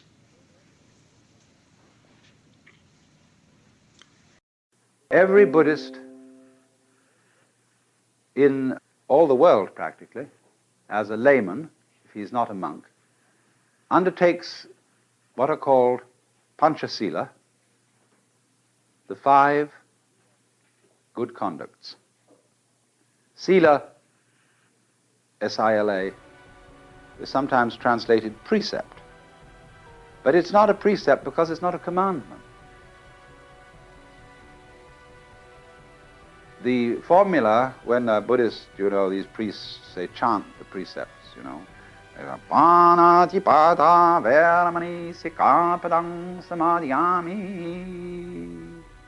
And that means panatipata. Pana is in Pali, this thing. Prana, life. Tipata, taking away. I promise to abstain from.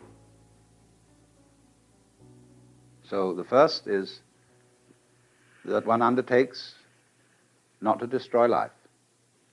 Second, not to take what is not given.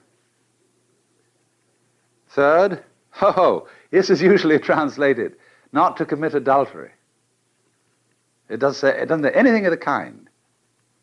In Sanskrit, kamesu mityahara, veramani sikapadam samadhyami. Kamesu mityahara means I undertake the precept to abstain from exploiting my passions. Buddhism has no doctrine about adultery. You may have as many wives as you like. But the point is this. When you're feeling blue and bored, it's not a good idea to have a drink, because you may become dependent on alcohol whenever you feel unhappy. So in the same way, when you're feeling blue and bored, it's not a good idea to say, let's go out and get some chicks and have some sex fun. That's exploiting the passions. But it's not exploiting the passions, you see. When drinking, say, expresses the conviviality and friendship of a group sitting round the dinner table, or when sex expresses the spontaneous delight of two people in each other.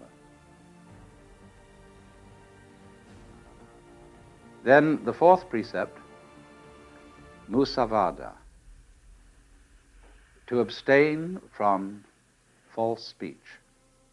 This doesn't simply mean lying. It means abusing people. It means using speech in a phony way,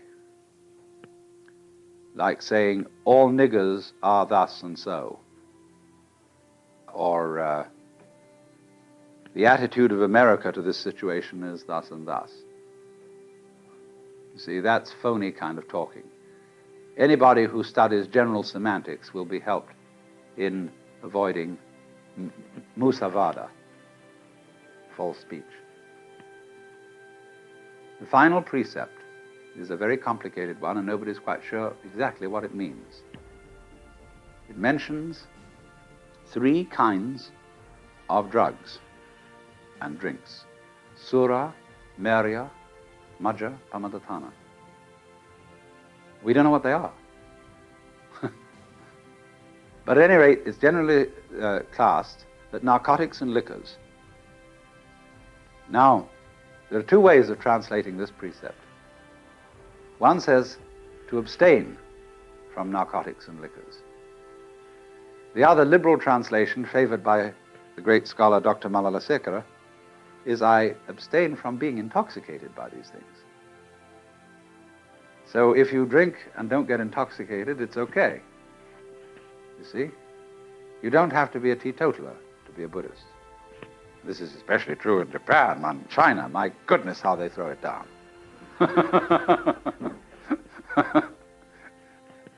Once a scholarly Chinese said to me, you know, before you start meditating, just have a couple of martinis, because it increases your progress by about 6 months.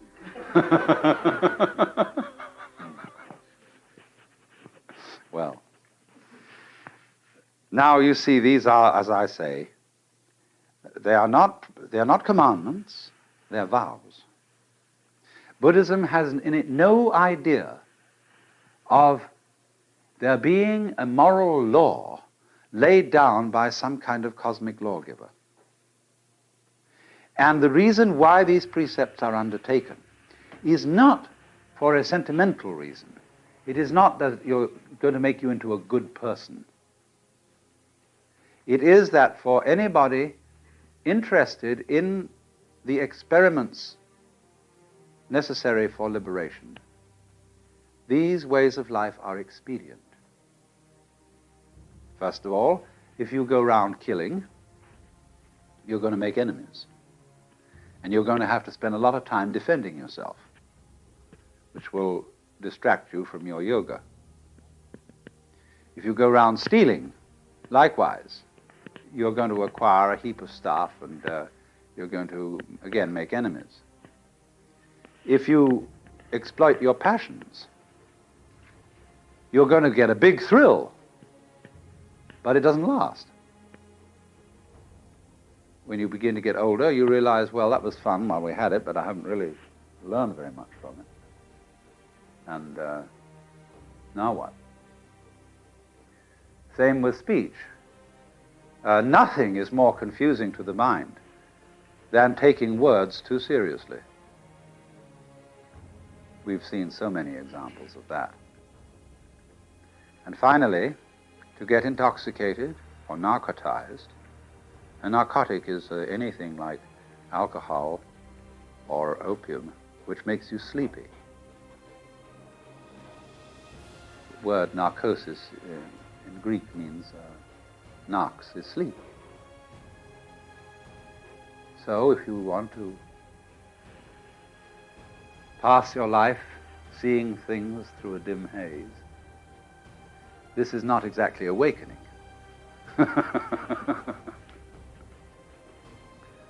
So then, that's so much for the conduct side of Buddhism. You know how people are when they get spiritually proud. They belong to some kind of a church group or an occult group and say, we are the ones who have, of course, the right teaching. We're the in-group, we are the elect, and everybody else outside is really off the track.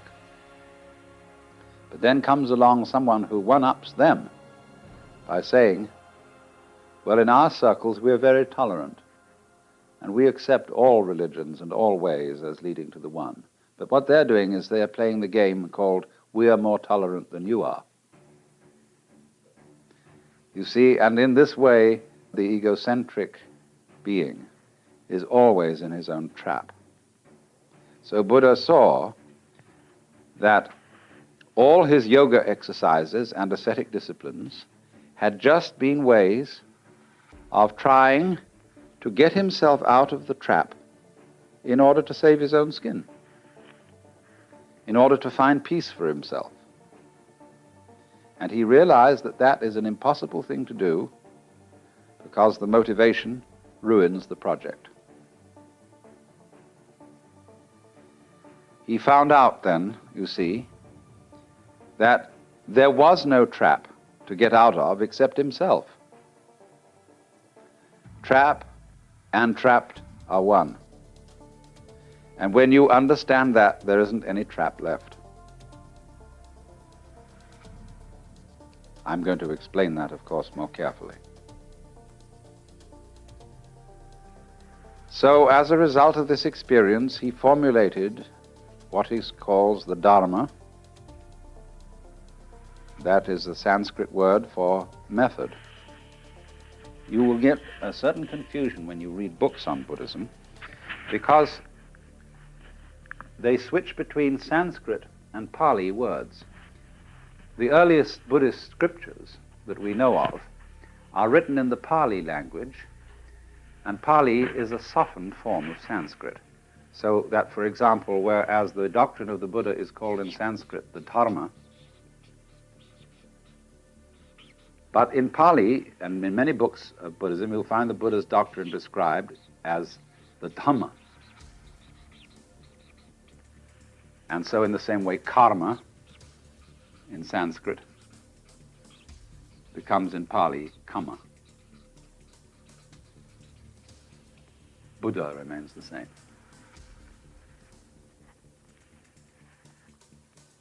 The Dharma then is the method. Now the method of Buddhism, and this is absolutely important to remember, is dialectic. That is to say, it doesn't teach a doctrine. You cannot find anywhere what Buddhism teaches, as you can find out what Christianity or Judaism or Islam teaches. Because all Buddhism is a discourse. And what most people suppose to be its teachings are only the opening stages of the dialogue. So, the concern of Buddha as a young man, the problem he wanted to solve, was the problem of human suffering. And so, he formulated his teaching in a very easy way to remember. All those Buddhist scriptures are full of what you might call mnemonic tricks, numbering things in such a way that they're easy to remember. And so he summed up his teaching in the form of what are called the Four Noble Truths. And the first one, which because it was his main concern, was the truth about dukkha.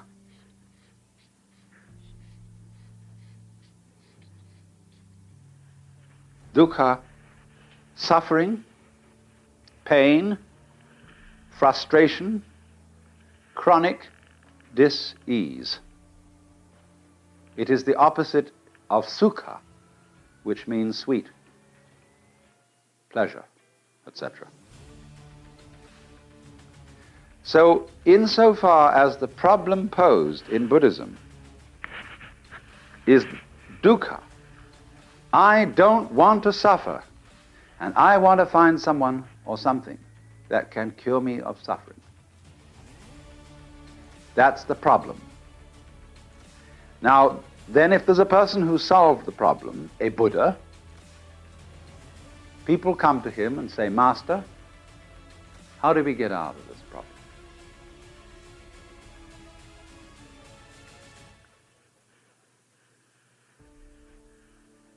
So what he does is to propose certain things to them. First of all, he points out that with dukkha go two other things. These are respectively called anitya, and anatman. Anitya means nitya means permanent. So impermanence, flux, change is characteristic of everything whatsoever. There isn't anything at all in the whole world, in the material world, in the psychic world, in the spiritual world, there is nothing you can catch hold of and hang on to for safety. Nothing. Not only is there nothing you can hang on to, but by the teaching of Anatman, there is no you to hang on to it. In other words, all clinging to life is an illusory hand grasping at smoke. If you can get that into your head and see that that is so, nobody needs to tell you that you ought not to grasp, because you see you can't. See, Buddhism is not essentially moralistic. The moralist is the person who tells people that they ought to be unselfish when they still feel like egos. And his efforts are always and invariably futile. Because what happens is he simply sweeps the dust under the carpet and comes back again somehow. But in this case, it involves a complete realization that this is the case. So that's what the teacher puts across to begin with.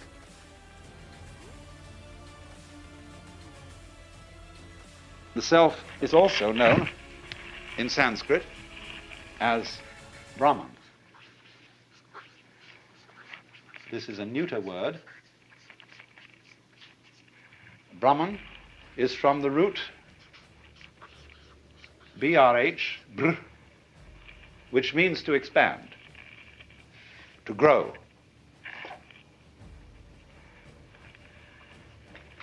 It isn't quite clear exactly why this word was chosen. Sometimes there's a still better word for the self, which I like, is the word tat, almost like tit for tat. Tat means that. We get our word that from the Sanskrit tat. And so when the baby comes into being, first of all, the first thing it says is da, da. The baby is pointing, da, da, da, and it's saying that. Look, isn't that marvelous? That, you see? So that is the which than which there is no whicher, and so you get the formula in this Brihadaranyaka Upanishad, tat tvam asi, which means tat, that, tvam, Latin, you, asi, are. You are that, or that thou art. That art thou. So, in this sense then, every self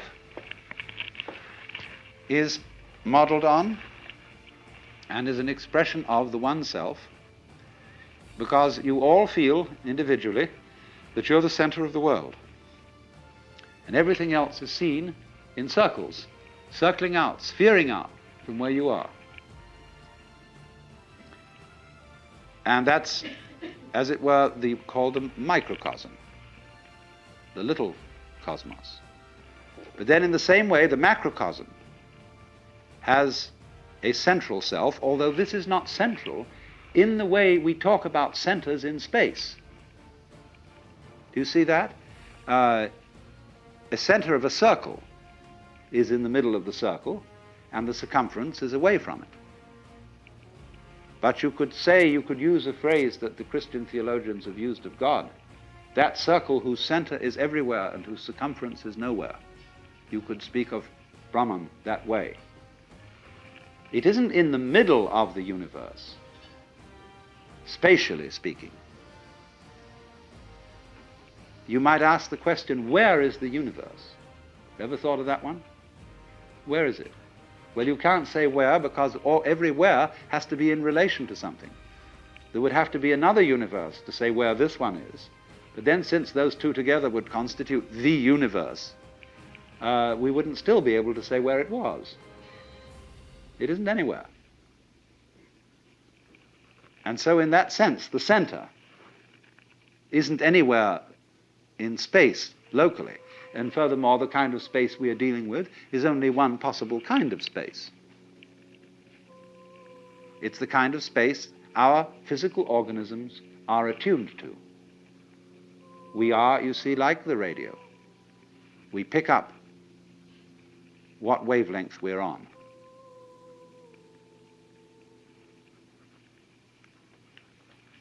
So then, when inquirers used to come to that great modern Hindu saint, Sri Ramana Maharshi,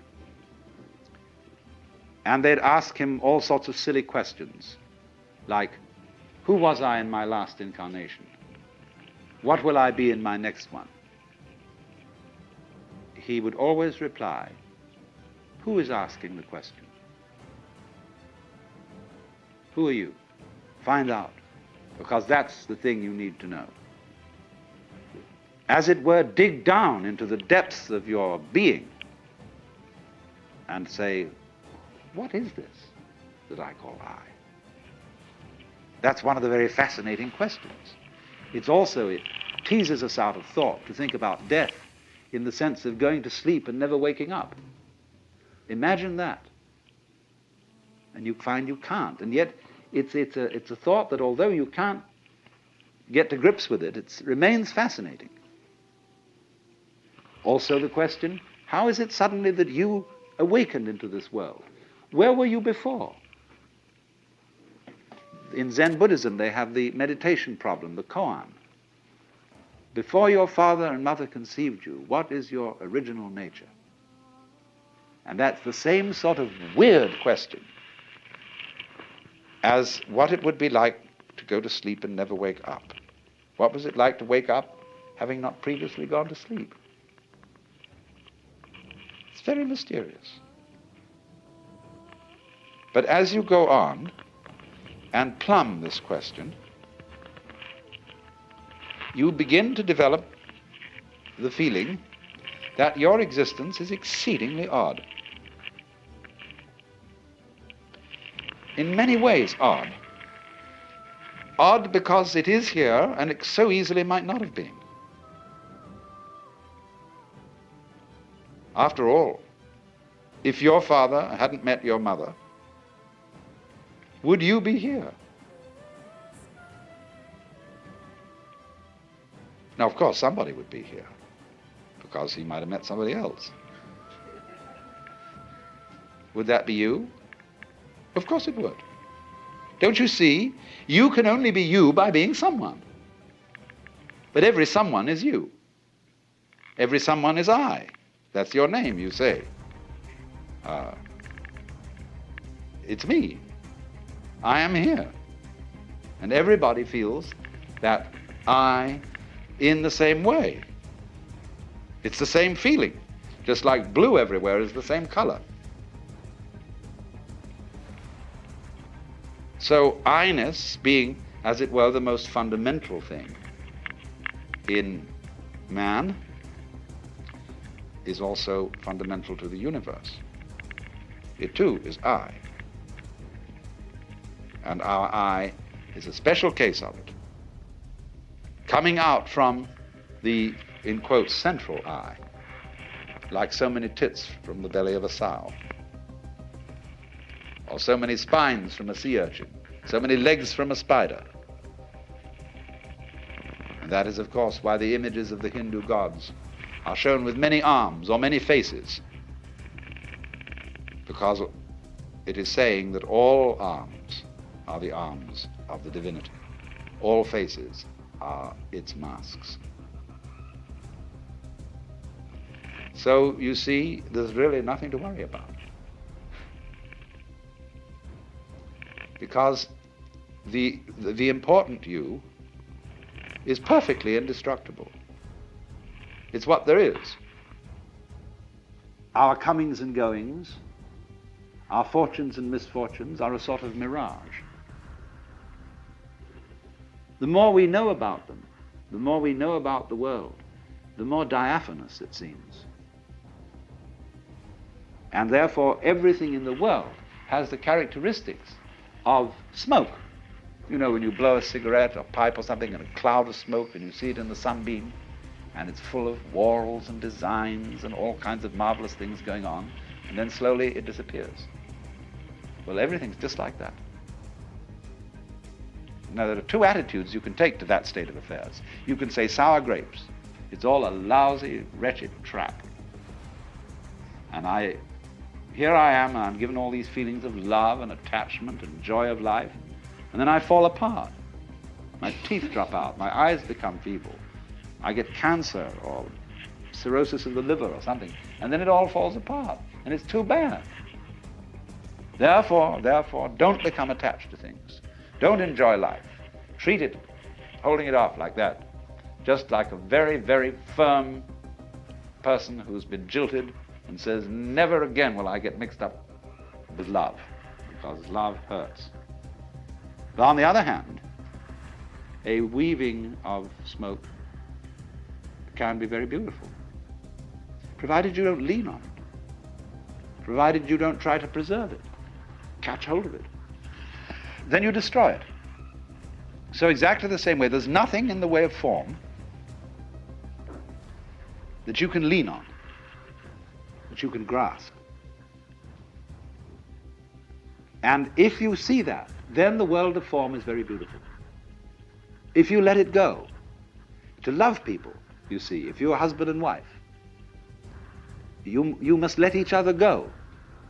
Otherwise, the marriage is either going to break up or it's going to be hell. If you love a person, you say to that person, look, I love you, whatever that may be. I've seen quite a bit of it, and I know there's lots that I haven't seen, but still it's you, and I want you to be what you want to be. And I won't be happy if I've got you in a cage. You'd be a bird without song. And they're likely to go on loving each other.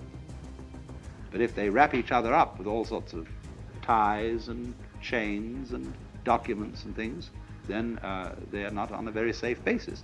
The very firm words of those documents belie the situation, because nobody curses and swears and kisses the Bible and all sorts of things like that if he means yes.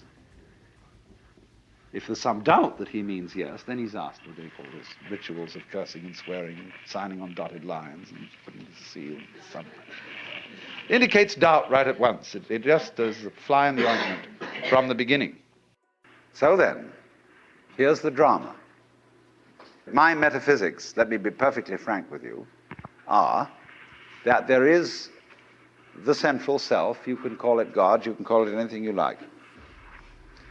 And it's all of us. It's playing all the parts of all beings whatsoever, everywhere and anywhere. And it's playing the game of hide and seek with itself. It gets lost, it gets involved in the farthest out adventures, but in the end, it always wakes up and comes back to itself. And when you're ready to wake up, you're going to wake up. And if you're not ready, you're going to stay pretending that you're just a little, poor little me.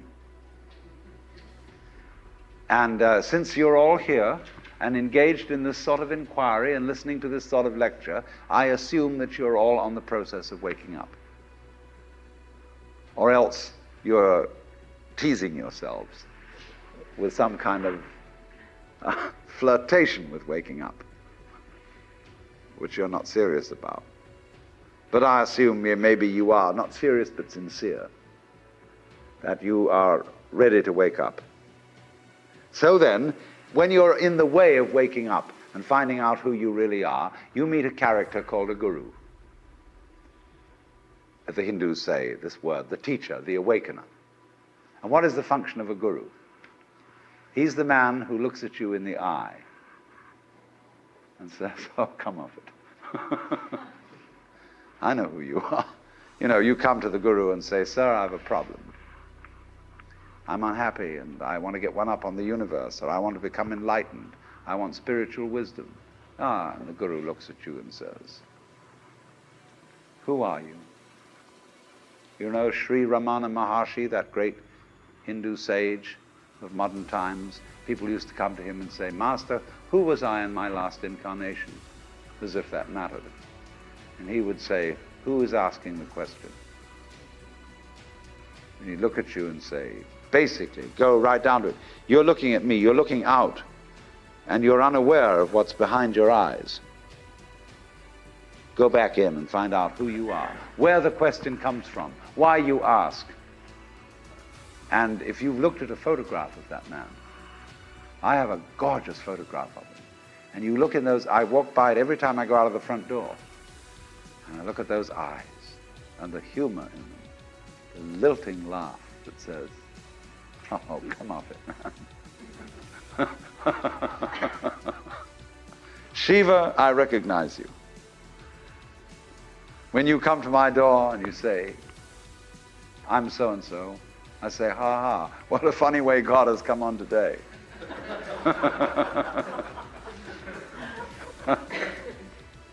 There are all sorts of tricks, of course, that gurus play. They say, well, we're going to put you through the mill.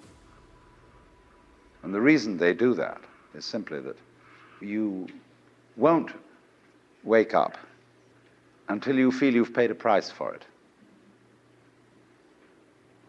In other words, the sense of guilt that one has, or the sense of anxiety, is simply the way one experiences keeping the game of disguise going on. Do you see that? Supposing you say, I feel guilty. Christianity makes you feel guilty for existing. That somehow the very fact that you exist is an affront. You are a fallen human being. I remember as a child when we went to the services of the church on Good Friday, they gave us each a colored postcard with Jesus crucified on it. And it said underneath, this have I done for thee, what doest thou for me? You know, you felt awful. You nailed that man to the cross. Because you eat steak, you have crucified Christ. Because you killed the bull. And after all, you depend on it. Mithra, it's the same mystery. And what are you going to do about that? This have I done for thee, what doest thou for me? You feel awful that you just exist at all. But that sense of guilt is the veil across the sanctuary. Don't you dare come in. In order to, you know, in all mysteries, when you're going to be initiated, there's somebody saying, don't you come in. You've got to fulfill this requirement, and this requirement, and this requirement, and this requirement, then we'll let you in. And so you go through the mill. Why? Because this is, you're saying to yourself, I won't wake up until I feel I deserve it. I won't wake up until I've made it difficult for me to wake up. So I invent for myself an elaborate system of delaying my waking up.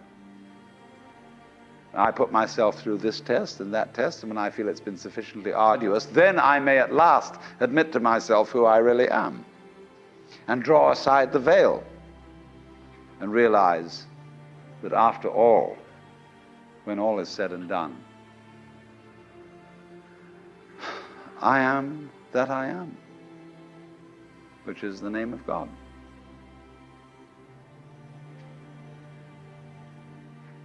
And when it comes to it, that's really rather funny. They say in Zen, when you attain Satori, nothing is left to you at that moment but to have a good laugh. But naturally, all masters, Zen masters, yoga masters, every kind of master, puts up a barrier and says to you,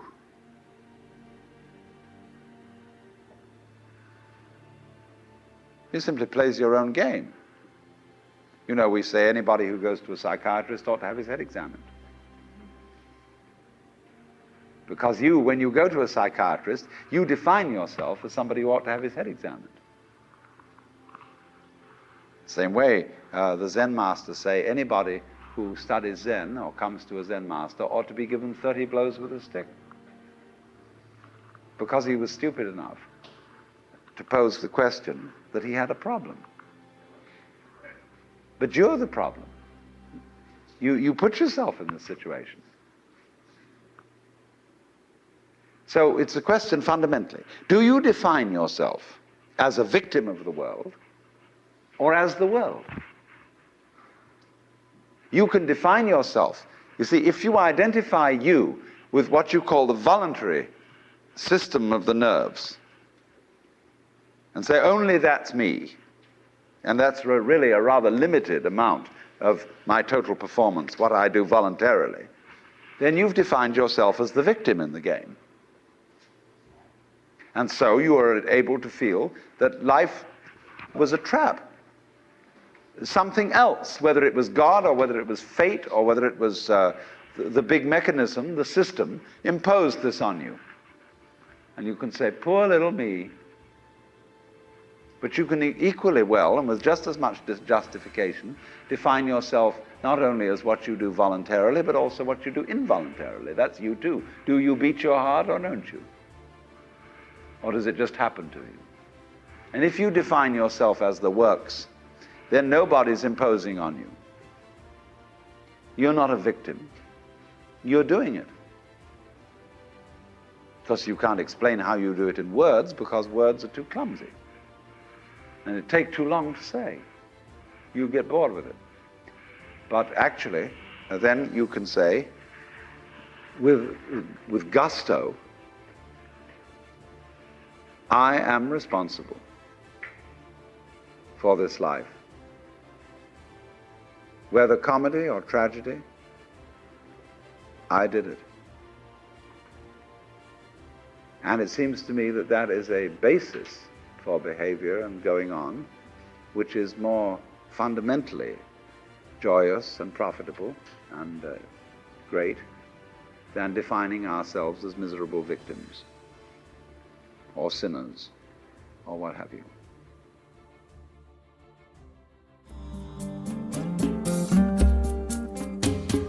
Out of Your Mind now continues with the next lecture from the Nature of Consciousness lecture series.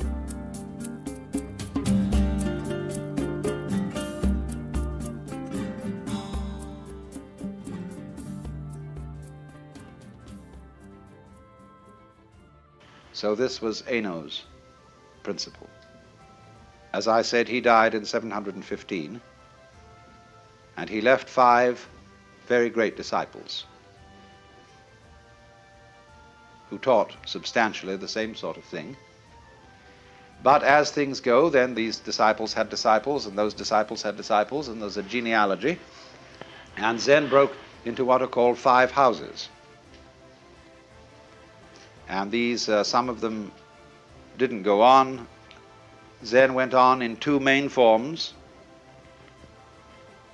One is called, by the Japanese, Rinzai Zen, after the great master Rinzai, who lived towards the end of the 9th century. And the Soto school comes from another line, and they have a slightly different emphasis. Soto is more serene in its approach, Rinzai more gutsy. Rinzai people use the koan method in Zen study. Soto people don't, at least not in the same way.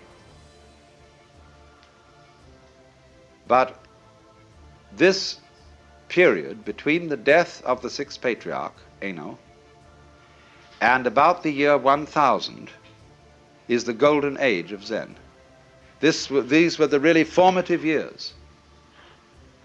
And after that, Zen began to decline in China. It became mixed up with other forms of Buddhism, and it suffered the fate of many, many forms of meditation type or yoga type discipline. It got a little bit sidetracked into occult and psychic matters, what are called in Buddhism siddhi, or the development of supernormal powers. For Zen, this is completely beside the point. But it got involved with Chinese alchemy, with Taoistic alchemy, and all sorts of foolishness in that direction. But a very strong strain of Zen went to Japan, the first being in about 1130, the monk Eisai, and then about 1200, the monk I told you about, Dogen, who founded the great, beautiful, gorgeous, voluptuous monastery at Eiheiji, which exists to this day. Now, in this golden age of Chinese Zen, the main method of study was walking Zen rather than sitting Zen. All monks were great travelers, and they walked for miles and miles through fields and mountains, visiting temples to see if they could find a master who would cause their spark to flash, to get what is called in Mandarin Wu, or in Japanese Satori, or in Cantonese This always rather fascinates me, the way this character is written. The word I in Chinese is sometimes represented by this right-hand side of the character alone. 5 mouths, 5 senses. This one means your mind or heart, the heart-mind, Shin. Now, when we say something very surprising happened, my heart came into my mouth. Here it comes into all 5. So this character means awakening. It's the same in a way as the Sanskrit bodhi, awakening from the illusion of being a separate ego locked up in a bag of skin, discovering that you are the whole universe. And of course, if you do discover that, and you do see into it all of a sudden, it's a shock, because your whole common sense is turned directly inside out. Everything is the same as you've always seen it, but completely different. Because you know who you are. You know that, what the devil were you worrying about? What was all that fuss? What was all that to do? Well, you see, it was part of the game. Everything from one point of view is fuss and to do. To do, to do. What is there to do?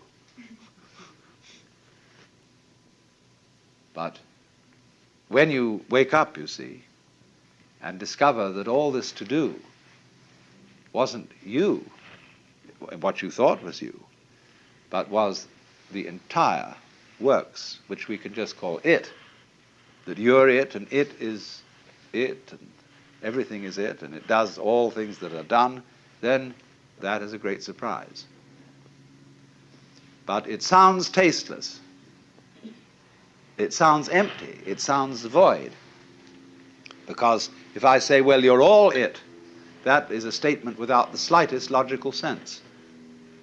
Because we don't know what is it unless there's something that isn't it. But if it's both all ises and all isn'ts, then we can't think about it. Nevertheless, it is highly possible to see that that's so, in a way that's so vivid it brings your heart into all your 5 mouths.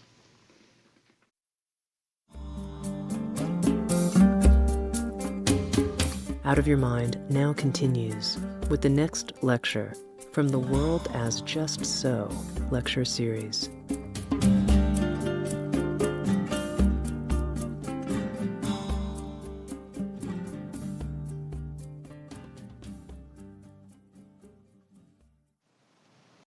Now then, this works on a little plan. Let us consider the breakdown of a single kalpa. It consists of 4 yugas. Yuga. That means an epoch. Number 1 is called Krita, or sometimes Satya. And these names are based on the Hindu game of dice. There are 4 throws in their game, and Krita means the perfect throw, the throw of 4. Number 2 is Treta, the throw of 3. Number 3 is Dvapara, the throw of 2. And number 4 is Kali, that's the worst throw, the throw of value 1. Now, you will see that these yugas divide up a period of 4,320,000 years. I never remember numbers too well. So, the first yuga is 1,780,000 years long. The second is 1,296,000 years. The third, the Dvapara, is 864,000. And the Kali Yuga is 432,000. Now you see what's happening here.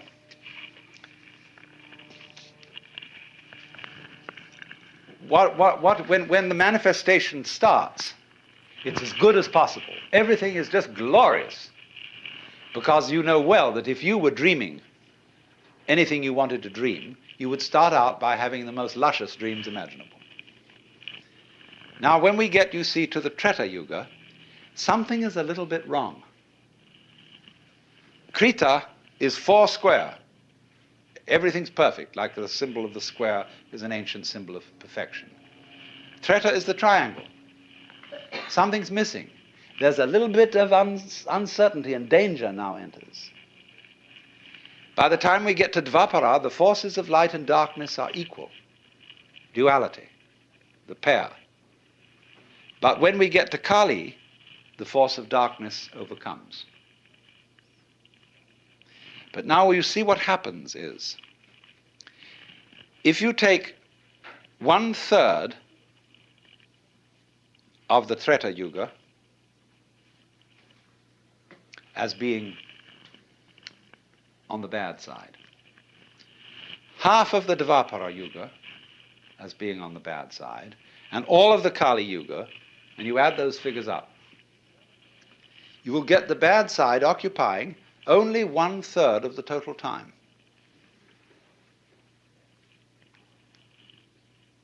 So what's going on here? It is not quite a situation, you see, it is not a view of the cosmos in which good and evil are so evenly balanced that nothing happens. Evil is just troublesome enough to give good a run for its money. It's as the game that is being played here is playing order against chaos. But you've got to have some chaos in order to play the game of order against it. But if order wins, there's no further game. If chaos wins, there's no further game. If they're equally balanced, it's a stalemate. So what happens is this: chaos is always losing, but is never defeated. It's the good loser. And that is a game that is worth the candle. Let's take playing chess. If you get an opponent who can always defeat you, you stop playing with him. If you get an opponent whom you can always defeat, you stop playing with him. But so long as there is a certain uncertainty of outcome, and you win some of the time, then it's a good game. And this is simply a number symbolism, as I said again, not to be taken literally, of the way this thing works. So the mythology says that we are now in the Kali Yuga, which started a little before 3000 BC. So we've got a long way to go to the end of it if you've got to take this literally. But, of course, people have a way of always being in the Kali Yuga. We can go back to Egyptian inscriptions from 6000 BC, which saying is that the world is going hopelessly to the dogs. That's always been the complaint. But according to this mythology, there are you have to realize the Lord, the Brahman, in three aspects. One is Brahma, the creative principle. Two is Vishnu, the preserving principle. And three is Shiva, the destroying principle. And Shiva is very important here.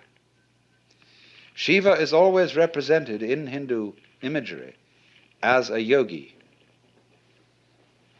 He is the destroyer in the sense of being the liberator, the cracker of shells so that chickens can come forth, the breaker up of mothers so that their children can be unsmothered, the liberative destruction, the bonfire.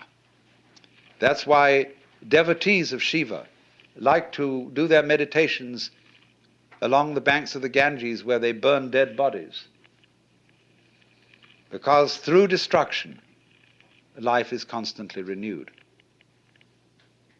Shiva has a paramour, and her name is Kali, but that is a different word than this Kali. You mustn't confuse the two. And Kali is much worse than Shiva. She is black, and she has a long, long tongue, and her eye teeth are like fangs, but she's very beautiful otherwise. Has a lovely figure, but she's black. And in one hand, her right hand, she carries a scimitar, and in her left she carries a severed head hanging by the hair.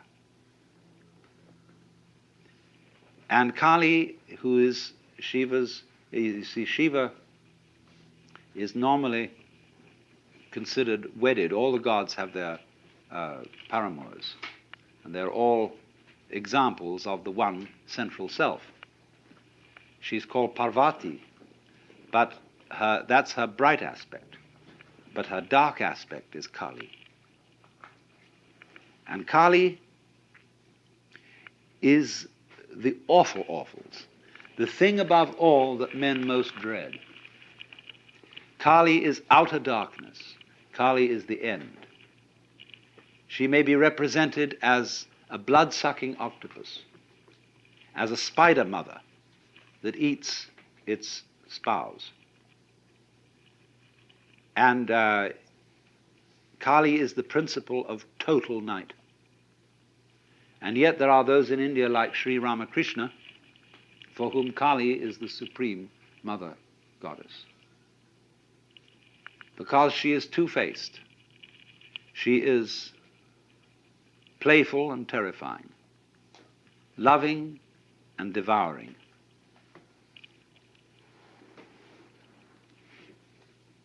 Destroyer and savior.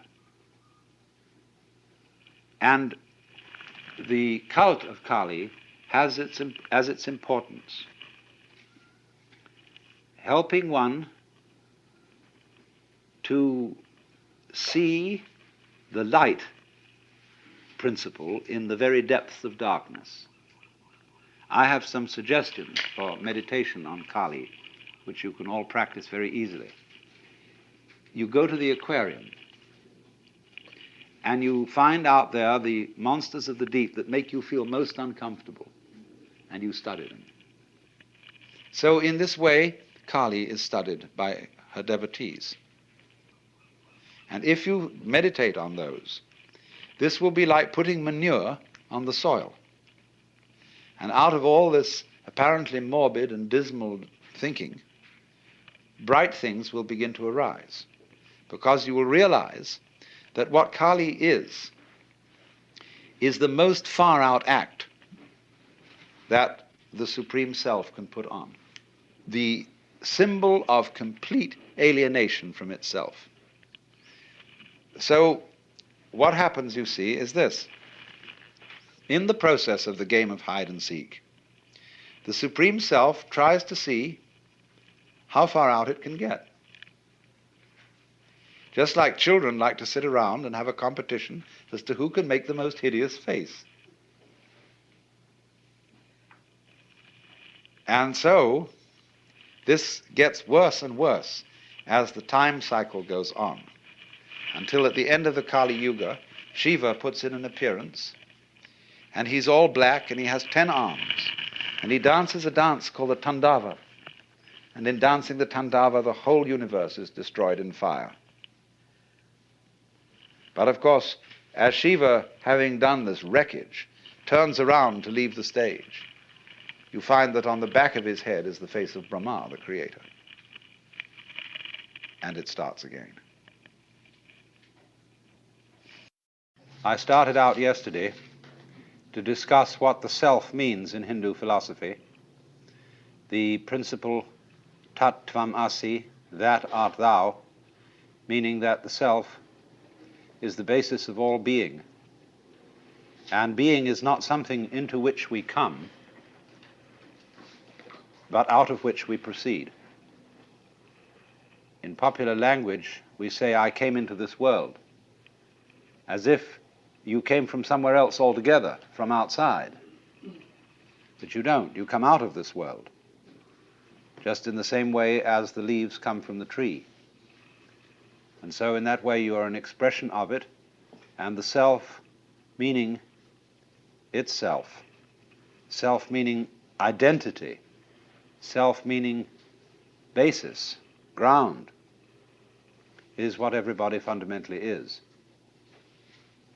Then I went on to discuss the world as the self in the sense of the cosmos as the self, the great cycles of time in which, according to Hindu philosophy and mythology, the world is manifested and then again withdrawn. And now I want to go on to discuss the human world as the self.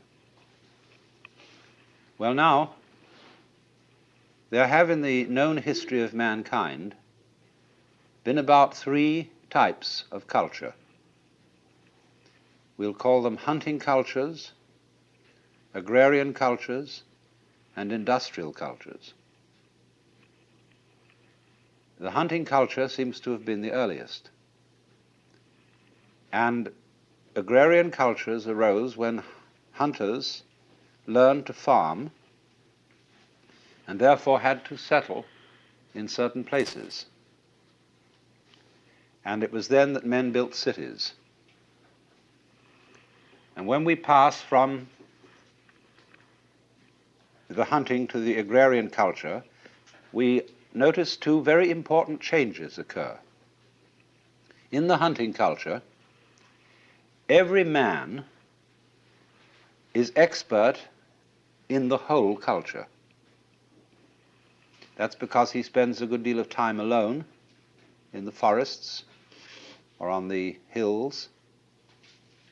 And so he has to know how to make clothes, how to cook, how to build, how to fight, ride, and all those things.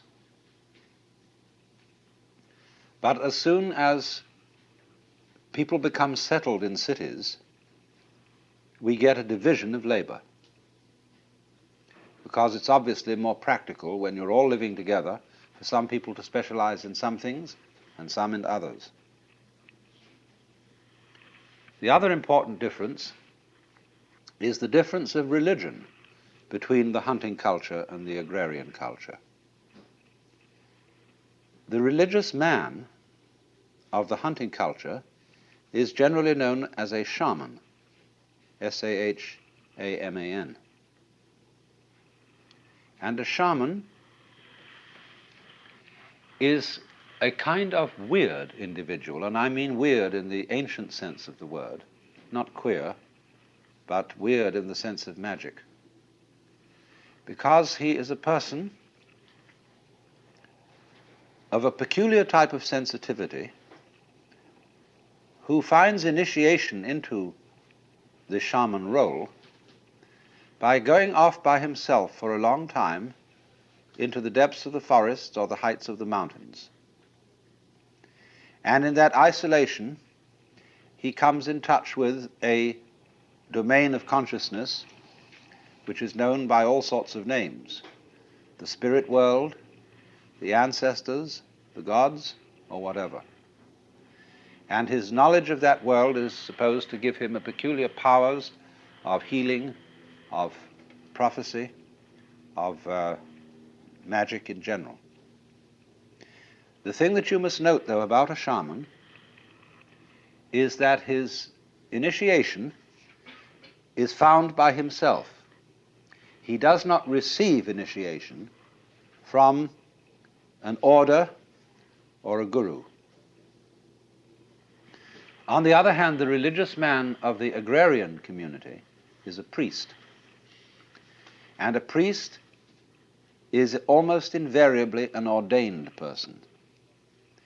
He receives his power from a community of priests or from a guru.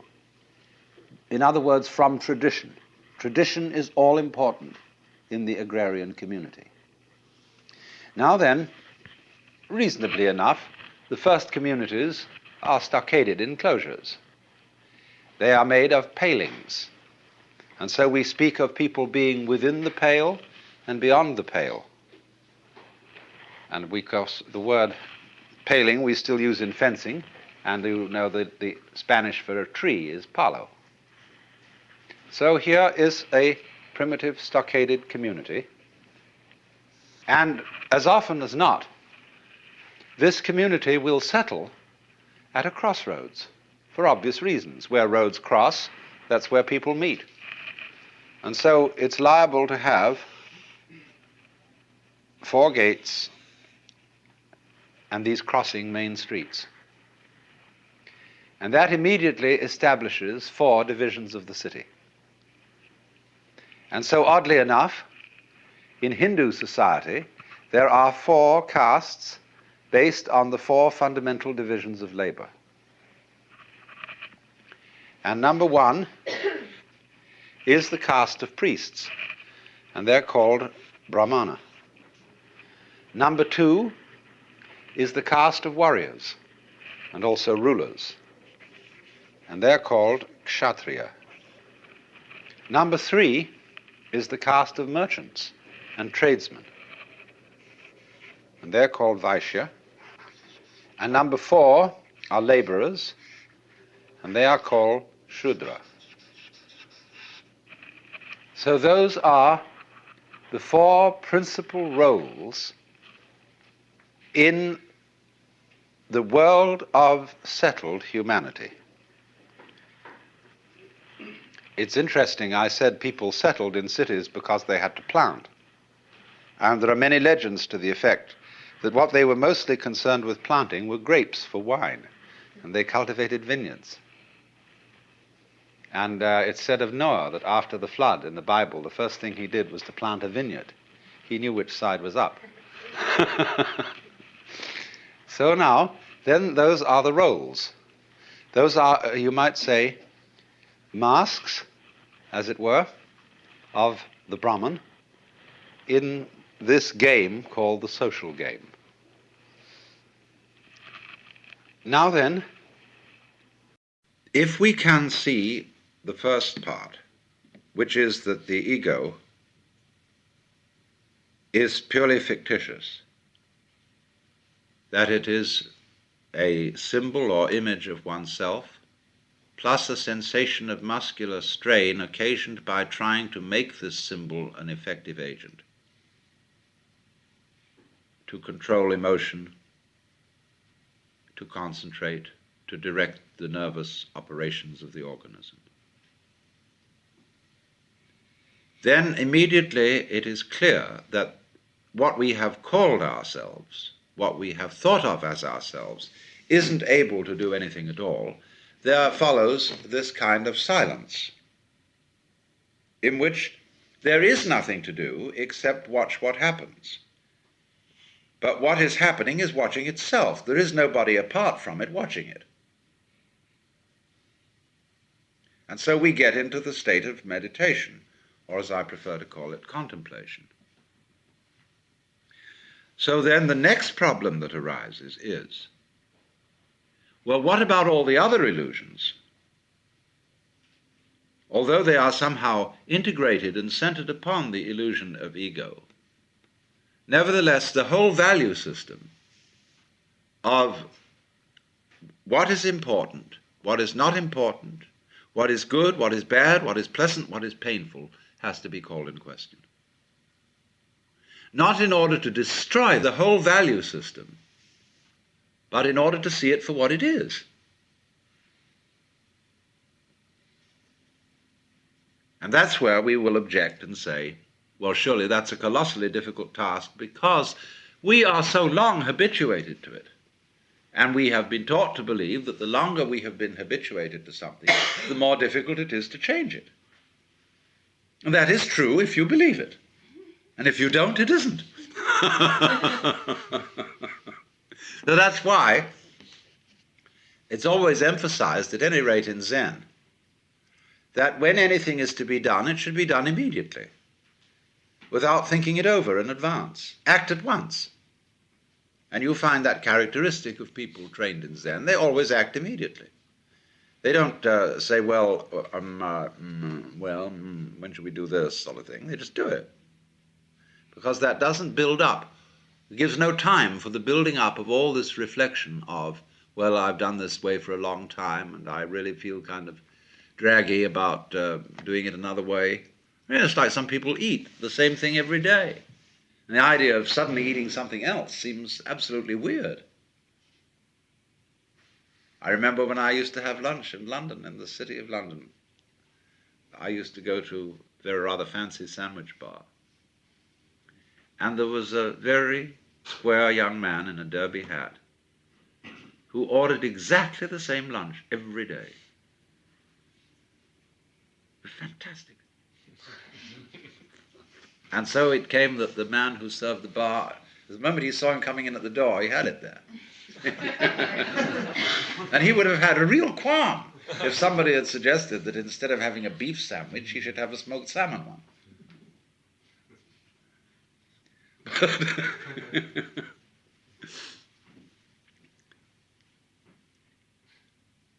Now then, we get to this. What we are aware of is a complex of vibrations. And we have been conditioned to call them graduatingly good, bad, pleasant, painful. Whereas, as a matter of fact, they are nothing but vibrations. And if you look at any one of them by itself, you won't know where it is. That is to say, if you only know red, you can't see that it's red. You can only know that this is red by contrast with yellow and green and blue and violet. So you don't know that a sound is loud unless you know soft sounds, or you don't know that it's soft unless you know loud. And it is that comparison which gives us the feeling of the spectrum as being varied. Otherwise, we wouldn't know. For example, when you watch television, you are actually seeing a single moving point moving over the screen. But it goes so fast that you see it in all these different places having different values of light. But let us supposing there was someone whose retina was not retentive in this way. He would look at the screen and see the moving point of light and say to human beings, I don't see what you see in this.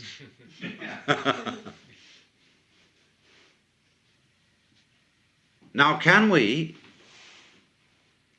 therefore, get back not only to the situation where we see that the ego is a mere construct, but also where we see that all the values we put on the vibrations are arbitrary. And that we get to a position where we see the vibrations simply as the vibrations. And we would say then, well, surely all this is nonsense, which is correct. The universe, I mean, is a kind of ba-doo-dee-da, ba-doo-dee-da, ba-doo-dee-da, ba-doo-dee-da, ba-doo-dee-da, going on in this fantastic way. This is why music can be used as a meditative technique. Because a lot of music is nonsense.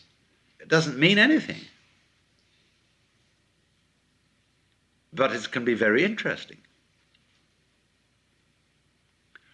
So can you get back again to recollecting from childhood your pleasure in events that from your present point of view you would call entirely meaningless? That you could listen to a sound like twanging metal and it goes boing, boing, boing, boing, and that's fascinating. Boing. It's just boing. And that's all it is. See? Now, if you can really get with boing, see, you can see the whole universe in boing. Really. Because every vibration that's possible implies all the others. And so, likewise, with a candle flame, with a reflection, with grain in wood, anything can, from this child point of view, be completely fascinating. Not because it means anything, but just for what it is that it is shaped so.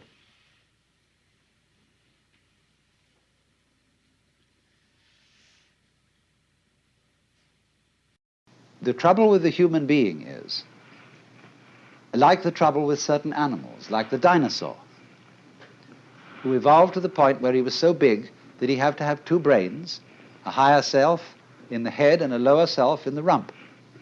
And the difficulty was to get these two brains coordinated. But we have exactly the same trouble. And we are suffering from a kind of jitters that comes from being two-brained. Now, you see, I'm not saying that that jitters is bad. It's a potential step in evolution and an opportunity of growth. But remember, in the process of growth, the oak is not better than the acorn. Because what does it do? It produces acorns. Or you could say, just like I sometimes love to say, that a chicken is one egg's way of becoming others. So an oak is an acorn's way of becoming other acorns. Where is the point of superiority? The first verse of that poem I just quoted, the flowering branches grow naturally, some short, some long, the first verse is, in the landscape of spring, there is nothing superior and nothing inferior. The flowering branches are naturally some short, some long. So that's the point of view of being an outcast, in the sense of being outside the taking seriously of being involved in the social game and therefore being threatened by making mistakes, of doing the wrong thing. That is to say, of carrying into adult life one's childhood conditioning, where somebody is constantly yammering at you to play the game. So therefore, the preachers and the teachers take the same attitude towards their adult congregations that parents take to children, and lecture them and tell them what they should do. And judges in courts feel also entitled to give people lectures because they say those criminal types haven't grown up, but neither have the judges. It takes two to make a quarrel. So one can begin to think in a new way, in the polarity thinking, instead of being stuck with the competitive thinking of the good guys and the bad guys, the cops and the robbers, the capitalists and the communists, all these things, which are simply childishness.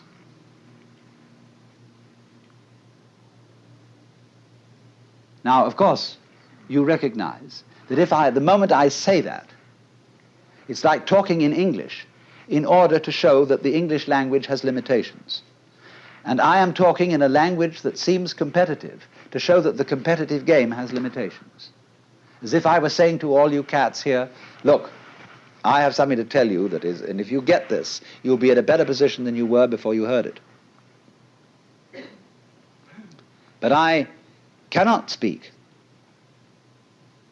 to this group or this society or this language-speaking culture without using the language, the gestures, the customs, etc., that you have. The Zen masters try to get around this by doing things suddenly that people just don't get. Well, what is this? Therefore, that is the reason why, this is the real reason why, Zen cannot be explained. You have to make, as it were, a jump from the valuation game of better people and worse people, in groups and out groups. And you can only make it by seeing that they all are mutually interdependent.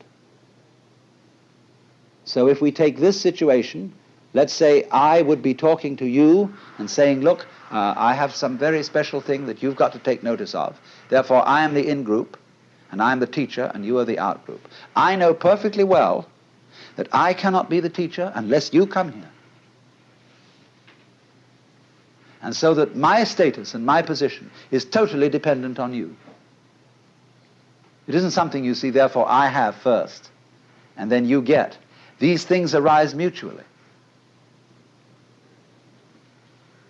So if you wouldn't come, I wouldn't talk. I wouldn't know what to say even.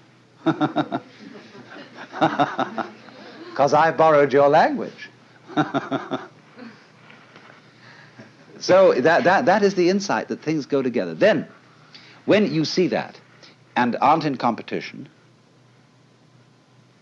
then you don't make a mistake, because you don't dither. When I first learned the piano and played these wretched scales, the teacher beside me had a pencil in her hand, and she hit my fingers every time I made a wrong note. Consequent was I never learned to read music, because I hesitated too long to play the note on time. Because I was always, is this pencil going to land? See? And that gets built into your psyche. And so people are always, although they're adults and nobody is clubbing them around and screaming at them any longer, they hear the echoes of that screaming mama or that bombinating papa in the back of their heads all their life long. And so they adopt the same attitudes to their own children, and the fast continues. Because there is no, I don't say that you shouldn't lay down the law to children if you want them to play the social game. But if you lay down the law to your children, you must make provision later in life for them to be liberated, to go through a process of curing them from the bad effects of education. But you can't do that unless you too grow up, you see? Unless we grow up. Says I, including myself.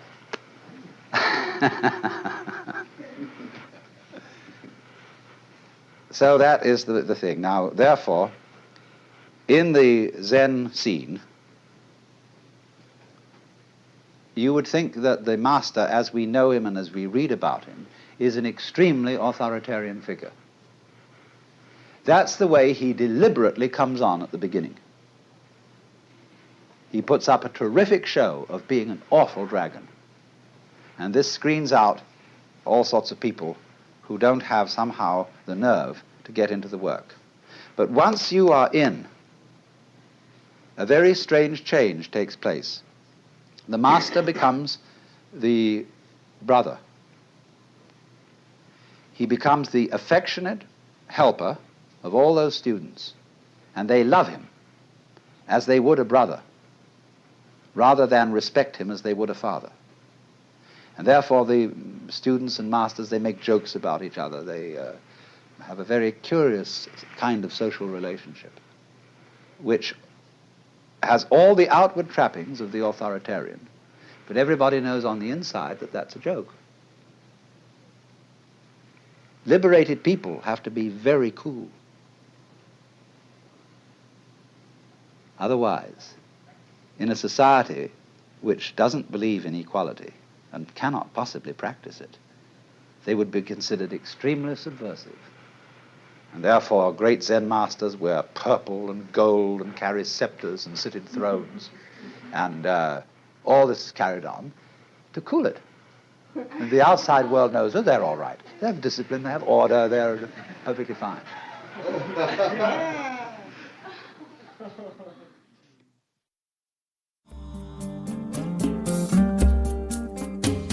Out of Your Mind now continues with the next lecture from the World as Just So lecture series.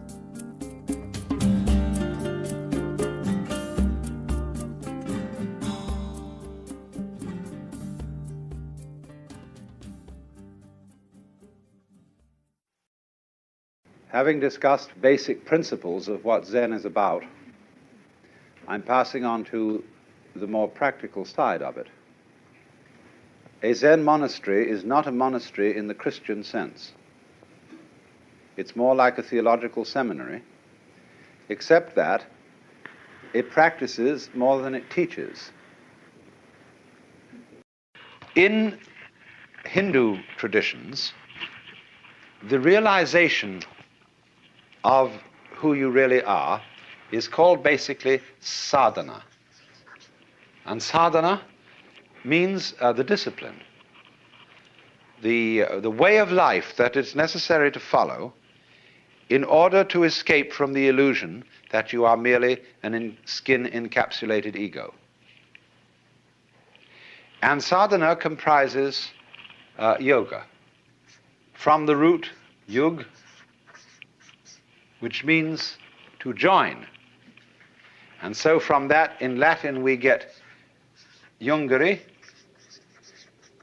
to join, and in English, junction, and also yoke. And junction is also the word union, you see. All this derives from the Sanskrit root, yug.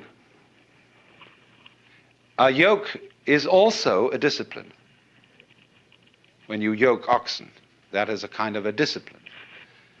Now, strictly speaking, in the very strictest sense, yoga means the state of union, the state in which the individual self, what is called the Jivatman.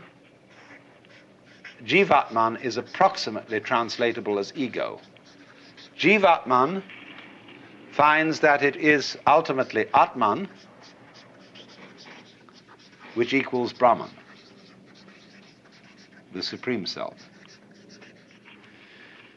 So yoga is the state. The strictest meaning of yoga is the state of union, and a yogi means one who has realized that union. But we find that the word is not normally used in that way, in that strict sense. Yoga, in the normal way of use, means the practice of meditation whereby one comes into the state of union, and the yogi means one who is a traveler, a seeker, who is on the way to that point. But again, strictly speaking, there is no method to arrive at the place where you are. And no amount of searching will uncover the self, because all searching implies the absence of the self, the big self, the self with a capital S. So that to seek it is to thrust it away, and to practice a discipline to attain it is to postpone realizing. There is a famous Zen story told of a monk who was sitting in meditation, and the master came along and said, "What are you doing?" He said, "I'm meditating to become a Buddha." Whereupon the master picked up a brick that was lying nearby and started polishing it, rubbing it. And the monk said, "What are you doing?" He said, "I'm rubbing this brick to make it a mirror." He said, "By no amount of rubbing could you ever make a brick into a mirror." The master replied, "By no amount of zazen could you become a Buddha." Zazen means sitting meditation. They react very badly to this story in modern-day Japan. Anyway, what is important, you see, quite radically here. So you have here a marvelous microcosm. You have a political and social analog of the manifestation and withdrawal of the worlds, of the Lord playing the game, or the self playing the game of being all of us, and then as each individual reaches moksha, the self realizes in terms of an individual life that it is the self. So exactly in this way, the child, representing the self on the way in, comes into this world, plays around for a while. There are 4 castes, just as there are 4 yugas to the kalpa cycle, you remember? And then out it goes, back to the forest. We would say back to nature. But you see, the outgoing stage of vanaprastha is a much higher state in the course of evolution than the hunting society person who is primitive. He isn't simply going back to where he came from. He's spiraled. He's come round to an equivalent position, but at a higher level. And what he has gained in the interim is self-awareness. I mean that too in the ordinary sense when we speak of self-consciousness. See, it's not much fun to be happy and not know it. We need a certain resonance. Self-consciousness is an echo in our heads, an echo of what we do, but wouldn't be aware of doing it if there wasn't an echo. When you see yourself in a mirror, that mirror is a visual echo of your face. And that's why in a room such as this, it's a very comfortable room for me to talk in, because it has resonance. And so self-consciousness is neurological resonance. Now, you know how troublesome resonance can get if it's not properly worked out. You can get echoes that just won't stop. So you go into a great cave somewhere and you say, "Hi!" It says, "Hi, hi, hi, hi, hi, hi, hi, hi, hi, hi, hi, hi, hi, hi, hi, hi," all off in the distance. See? That's very confusing. Now, that's the sort of snarl that self-consciousness can get into, and we call it anxiety. When I keep thinking, did I do the right thing? In the course of some performance, if I'm constantly aware of myself in a kind of anxious, critical way, my resonance becomes too high, and so I get confused and jittery. But if you learn that self-consciousness has limits, that self-awareness cannot possibly enable you to be free of making mistakes. You can learn to be spontaneous in spite of being self-aware, and enjoy the echo. So what happens, that having developed self-consciousness through education, through work with other people, having developed all the disciplines of the culture, the vanaprastha then becomes again as a child. But then, you see, he has what Freud says the child has from the beginning. Freud called it the oceanic feeling. And the oceanic feeling is the sensation of being one with the universe. The vanaprastha gets that back. But it's not a child's oceanic feeling, it's an adult's oceanic feeling, something which the psychoanalysts don't discuss. Because according to them, all oceanic feelings are regressive. But if there is a mature oceanic feeling, as contrasted with the immature oceanic feeling of the child, which is as different as the oak is from the acorn.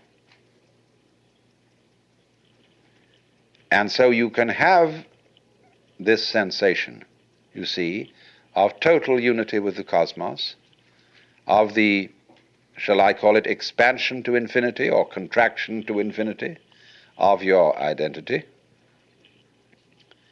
without forgetting society's game rules with regard to you.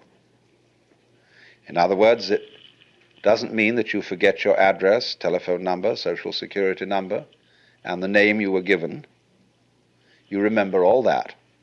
And you can play that game when necessary. But you know it's a game. So, there is no way, as a matter of fact, of escaping from playing these games.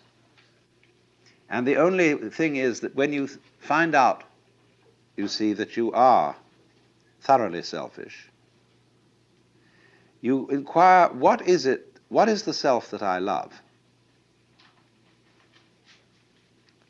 What is this thing that I'm so interested in advancing and in protecting? And you look very closely into what you feel when you think you feel yourself. And you know what you find out? That yourself is everything that you thought was someone else, or something else. You have no knowledge of yourself, you see, except in relation to others. Self and other are as inseparable as back and front. There is no knowledge of self without the knowledge of otherness. There is no knowledge of the voluntary without the knowledge of the involuntary, of can without can't. So they go together. And that going together of self and other is non-duality. That's Advaita. That is the self with a capital S. So through self, one finds deliverance from self.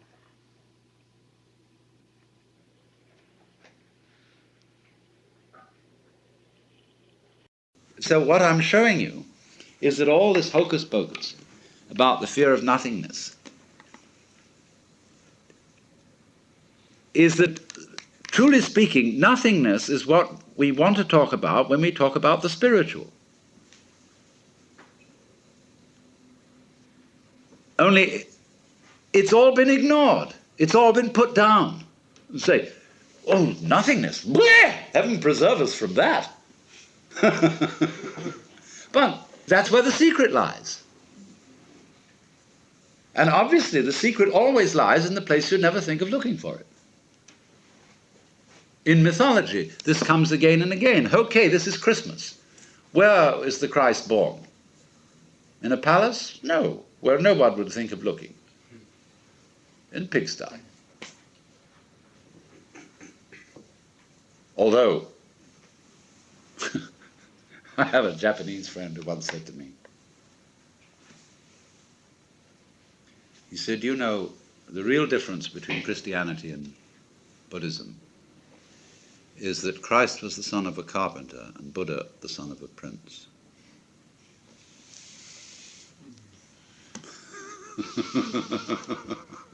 I thought that was rather funny. Well, we don't know who the prince is without the carpenter, do we?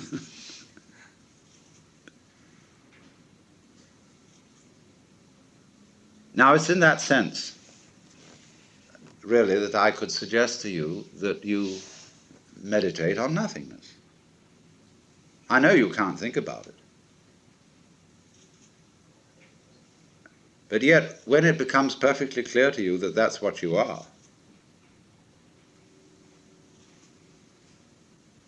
and what you were before you were born,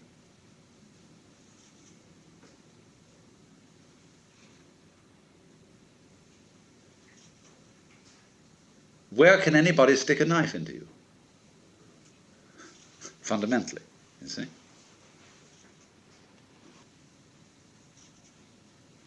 All right. Get it, because this is really the secret of the whole thing. If you see that, now, we want to go on and be able to answer all the people who will come and bug us about it. Because whether you say anything about it to other people or not, people are going to bug you about this.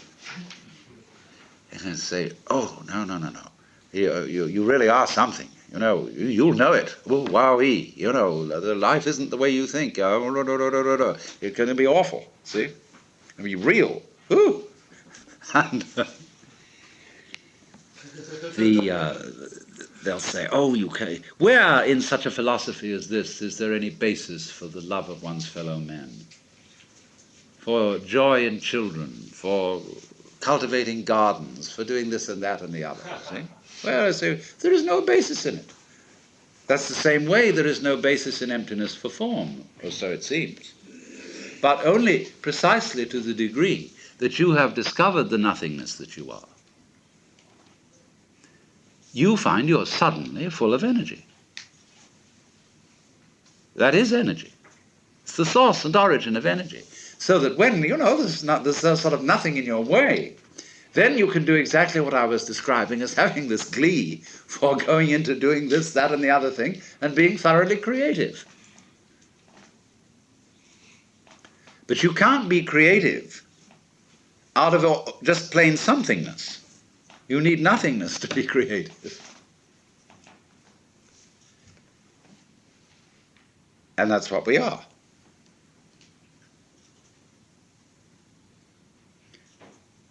And this, too, is real nothingness. And I'm saying it's not darkness. It's not like being buried alive forever. It's not like rest. Even when the Catholics sing, rest eternal grant unto them, O Lord, and let light perpetual shine upon them. This isn't rest, because it isn't motion. Neither motion nor rest. What is it? Nobody can imagine. And it's at that point, you see, where the imagination completely runs out and stops. There we've hit the thing. See, there you are, right at the fundamental mystical reality.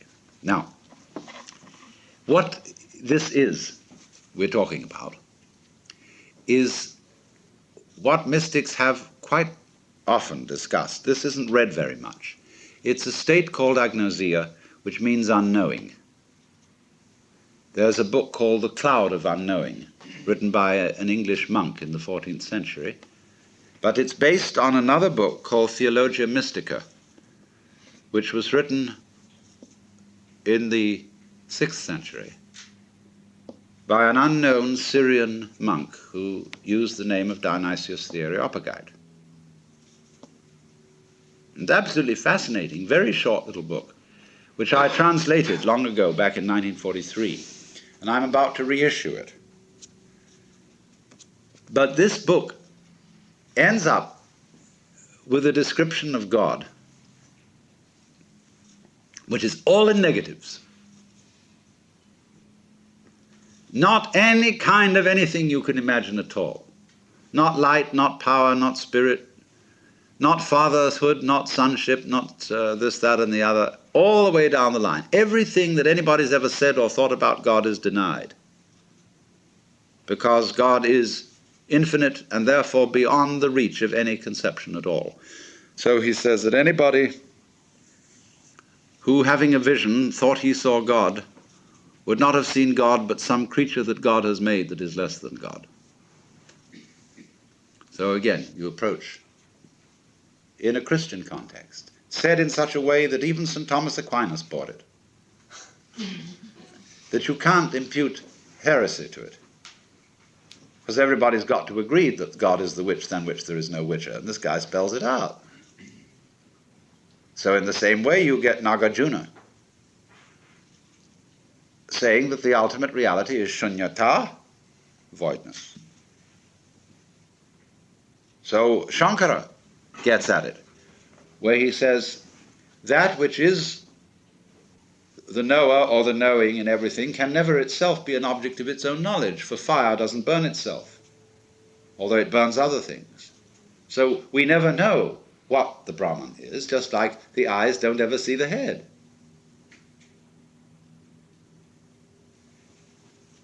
If you put something there, you are stopping short of nothing, and you don't get the whole benefit of it, that's all. If you insist that there is something there, that there is the loving Father at the end of the line, or the paradise garden, you are really cheating yourself. Because it's only when you have thorough emptiness and real downright nothingness at the end of the line that you get the full impact. No holes. Look, Mama, no hands. See?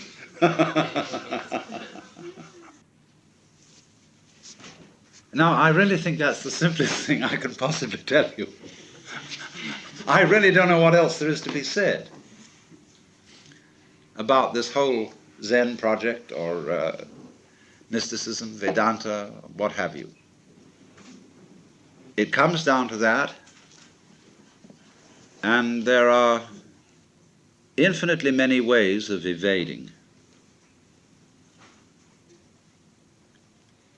But what I'm trying to point out to you, you see, is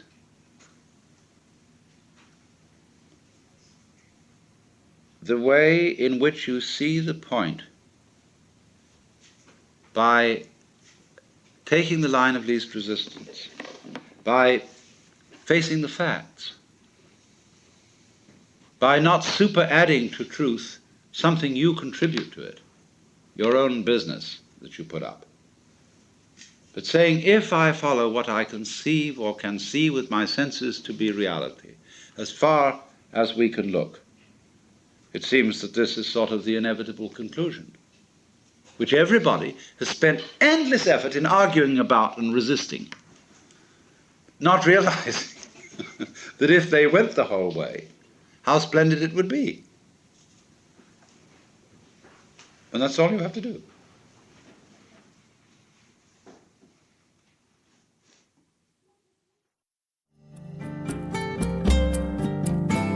This concludes Session 6 of Out of Your Mind, Essential Listening from the Alan Watts Audio Archives.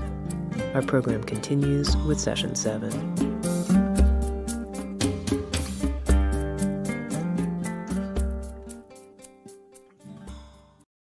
We therefore develop this curious thing. We develop a thing which is called an ego. Now, I've got to be very clear to you what I mean by an ego. An ego is not the same thing as a particular living organism. For my philosophy, the particular living organism, which is inseparable from a particular environment, that is to say, from the universe as centered here and now, is something real. It isn't a thing. I call it a feature of the universe. But what we call our ego is something abstract, which is to say, it has the same order and kind of reality as an hour, or an inch, or a pound, or a line of longitude. It is for purposes of discussion. It is for convenience. In other words, it is a social convention that we have what is called an ego. But the fallacy that all of us make is that we treat it as if it were a physical organ, as if it were real in that sense, when in fact it is composed, on the one hand, of our image of ourselves, that is, our idea of ourselves, as when we say to somebody, you must improve your image. Now, this image of ourselves is obviously not ourselves, any more than an idea of a tree is a tree,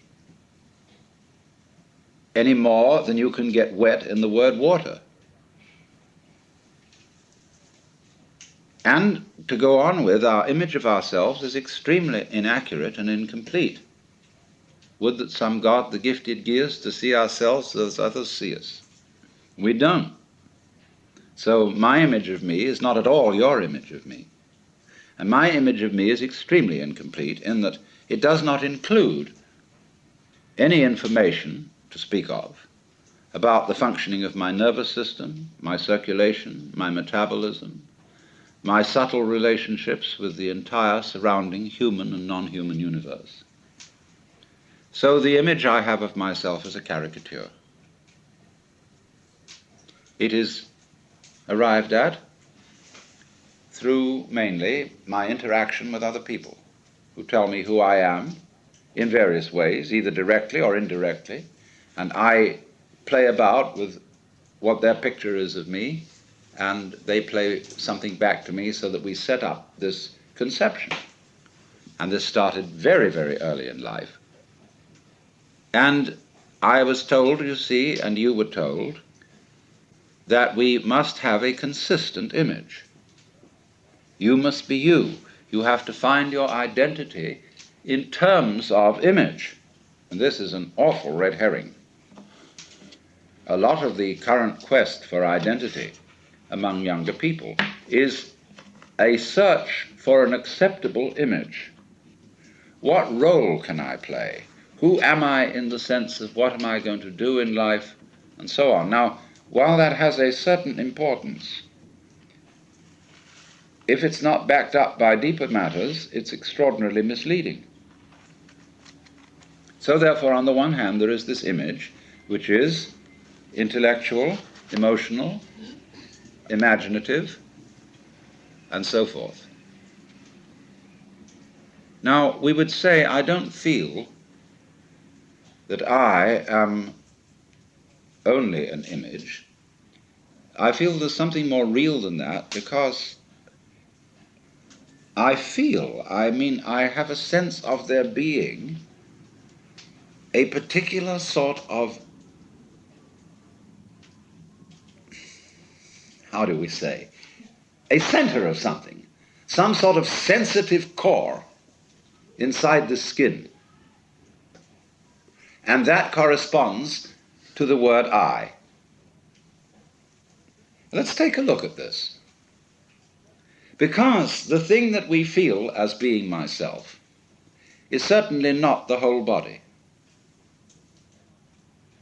Because a lot of the body can be seen as an object. In other words, if you stand, stretch yourself out, lie on the floor, and turn your head and look at yourself, you can see your feet and your legs and all this up to here, and finally it all vanishes, only there's a sort of a vague nose in front. And you assume you have a head because everybody else does, and you've looked in a mirror, and that told you you had a head, but you could never see it, just like you can't see your back. So you tend to put your ego on the side of the unseen part of the body, the part you can't get at, because that seems to be where it all comes from, and you feel it. But what is it that we feel? Because if I see clearly, and my eyes are in functioning order, the eyes certainly are not conscious of themselves. There are no spots in front of them, no defects, in other words, in the lens or in the retina or in the optic nerves that give hallucinations. So also, therefore, if my ego, my consciousness is working properly, I ought not to be aware of it as something sort of there, being a nuisance in a way in the middle of things, because your ego is awfully hard to take care of. Well, what is it then that we feel? Well, I think I've discovered what it is. It's a chronic, habitual sense of muscular strain, which we were taught in the whole process of doing spontaneous things to order. When you're taking off in a jet plane, and the thing has gone rather further down the runway than you think it should have without getting up in the air, you start pulling at your seatbelt. Get this thing off the ground. Perfectly useless. So in the same way, when our community tells us, look carefully, now listen, pay attention, we start using muscular strains around our eyes, ears, jaws, hands, to try to use our muscles to make our nerves work, which is, of course, futile. And in fact, it gets in the way of the functioning of the nerves. Try to concentrate. And then when we try to control our emotions, we hold our breath, pull our stomachs in, or tighten our rectal muscles to hold ourselves together. Now pull yourself together! Immediately, what are you to do? What does a child understand by that? He does it muscularly, pulls himself together. This is useless. So everybody chronically pulls themselves together, so that it's so funny, if you get a person to just lie on the floor and relax, but there's the floor under you, as firm as can be, holding you up. Nevertheless, you will detect that the person is making all sorts of tensions, lest he should suddenly turn into a nasty jello on the floor. So that chronic tension, which in Sanskrit is called sankocha, which means contraction, is the root of what we call the feeling of the ego. So that, in other words, this feeling of tightness is the physical referent for the psychological image of ourselves. So that we get the ego as the marriage of an illusion to a futility. Even though the idea of an I with a name, with a being, is naturally useful for social communication, provided we know what we're doing and take it for what it is.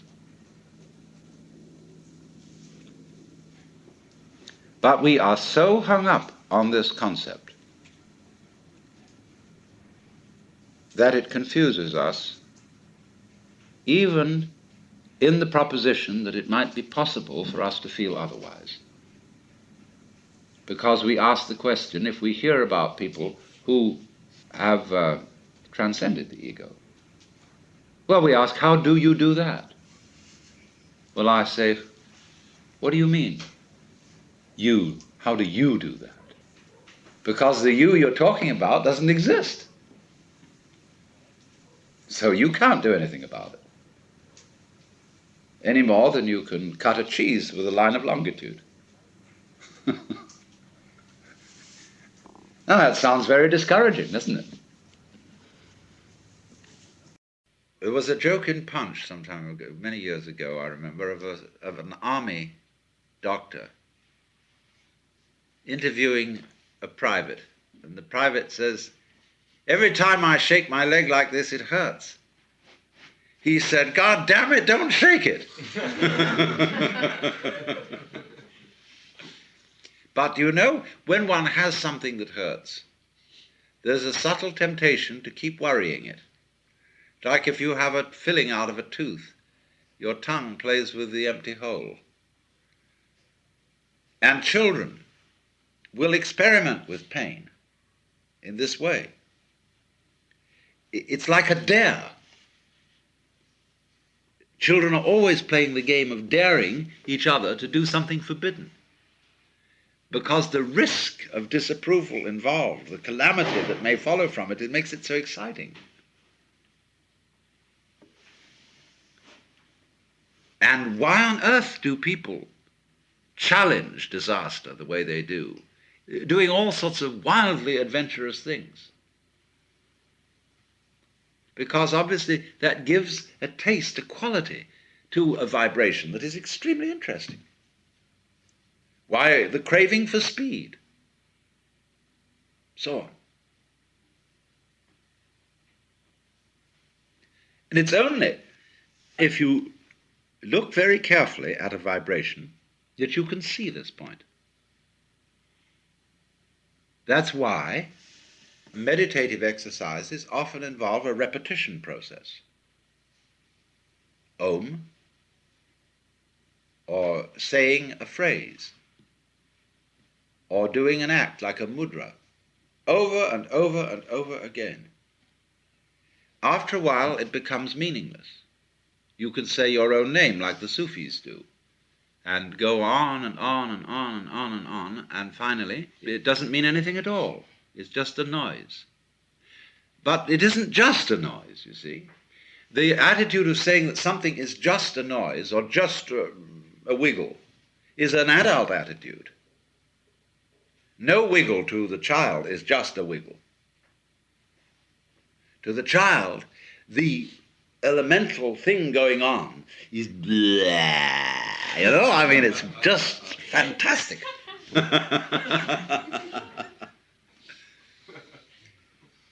Now, do you see why this is what mystics call ineffable? That is to say, you can't really talk about it. When I try to explain what I mean by digging a sound, I suddenly realize that I'm not really saying anything. And yet there are states of consciousness in which you can listen to sound and realize that that is the whole point of being alive. Just to go with this particular energy manifestation that is happening right at this moment. To be it. The whole world is the energy playing at doing all this, you see, like a kaleidoscope, jazzing.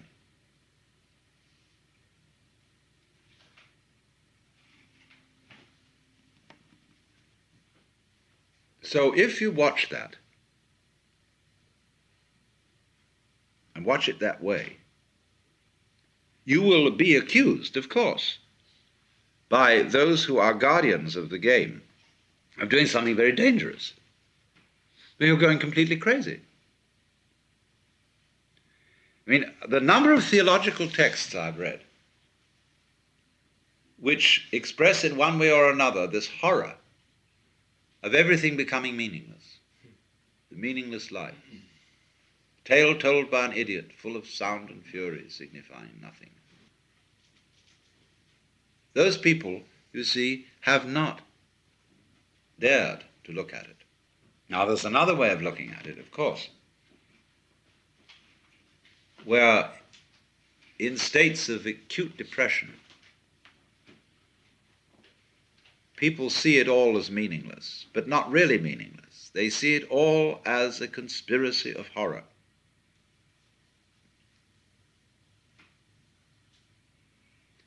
Let's imagine that everything is mechanical.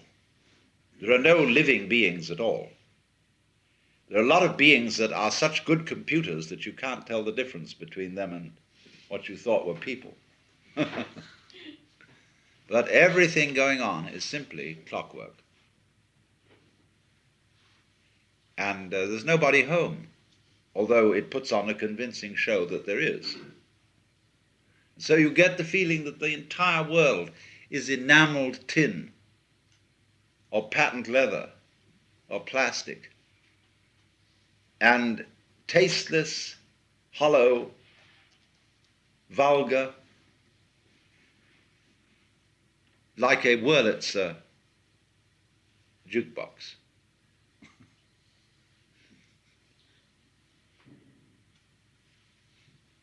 That's a very common feeling of people who get into acute depression. But you see, there is still here evaluation.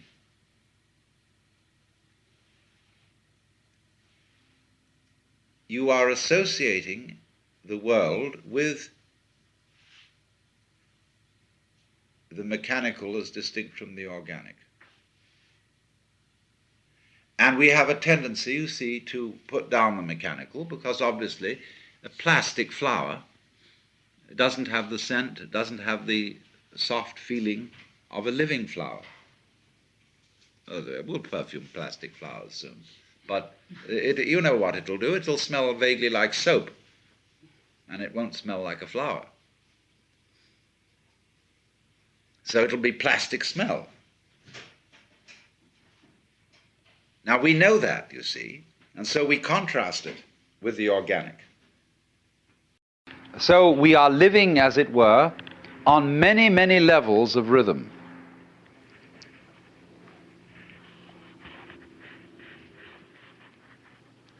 This is the nature of change. If you resist it, you have dukkha, you have frustration and suffering.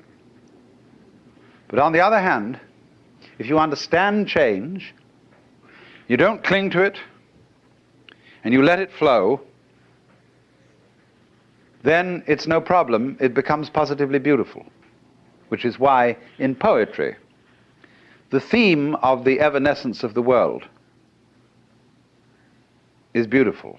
When Shelley says, "The one remains, the many change and pass. Heaven's light forever shines, earth's shadows fly. Life, like a dome of many-colored glass, stains the white radiance of eternity until death shatters it to fragments."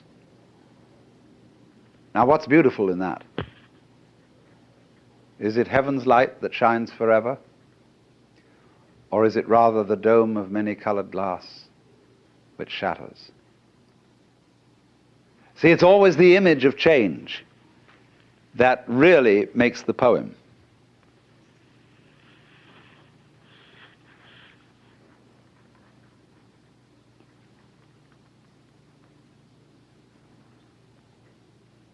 Tomorrow and tomorrow and tomorrow creeps on life's petty pace from day to day.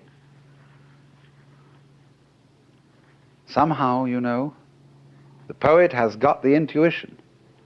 The fact that things are always running out, that things are always disappearing, has some hidden marvel in it.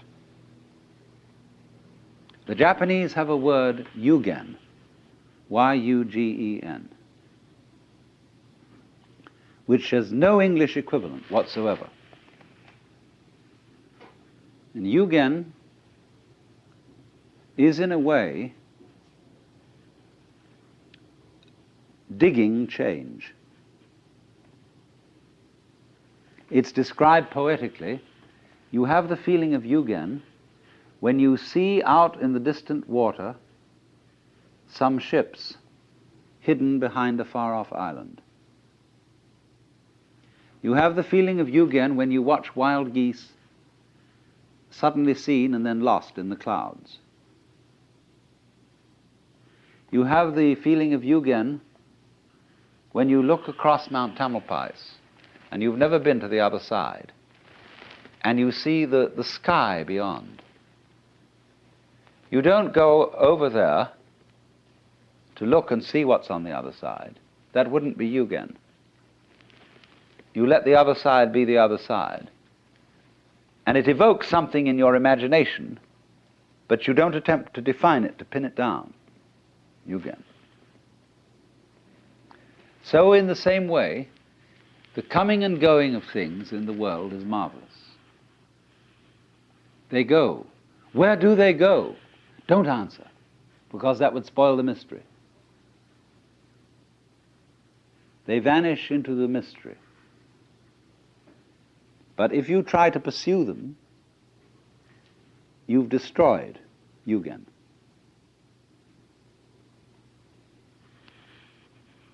It's a very curious thing, but that idea of yugen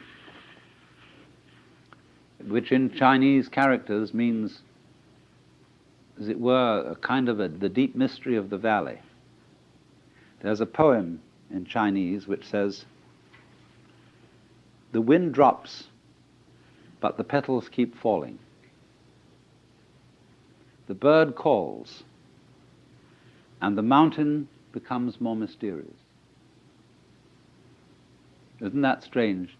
There's no wind anymore, and yet petals are dropping. And a bird in the canyon cries.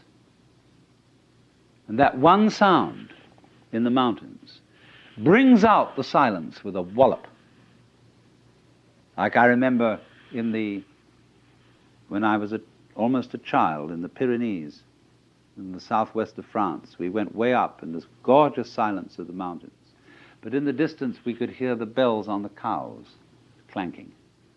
And somehow those tiny sounds brought out the silence. And so in the same way, slight permanences bring out change.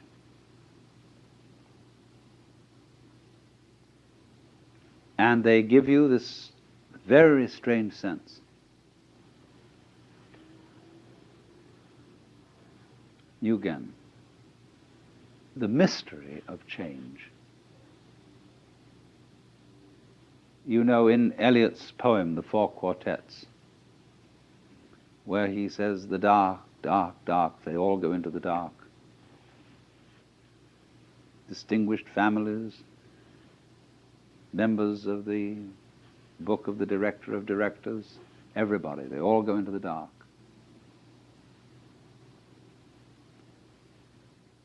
Life is life, you see, just because it's always disappearing. Supposing suddenly, by some kind of diabolical magic, I could say zit, and every one of you would stay the same age forever. You'd be like Madame Tussauds waxworks.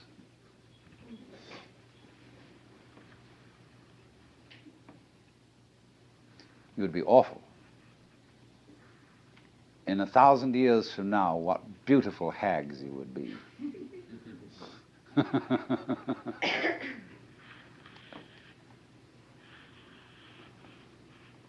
So, well now, in the course of time, in the evolution of Western thought, the ceramic image of the world ran into trouble and changed into what I call the fully automatic model or image of the world. In other words, Western science was based on the idea that there are laws of nature, and it got that idea from Judaism and Christianity and Islam. That, in other words, the potter, the maker of the world, in the beginning of things, laid down the laws, and the law of God, which is also the law of nature, is called the Logos. And in Christianity, the Logos is the second person of the Trinity, incarnate as Jesus Christ, who thereby is the perfect exemplar of the divine law.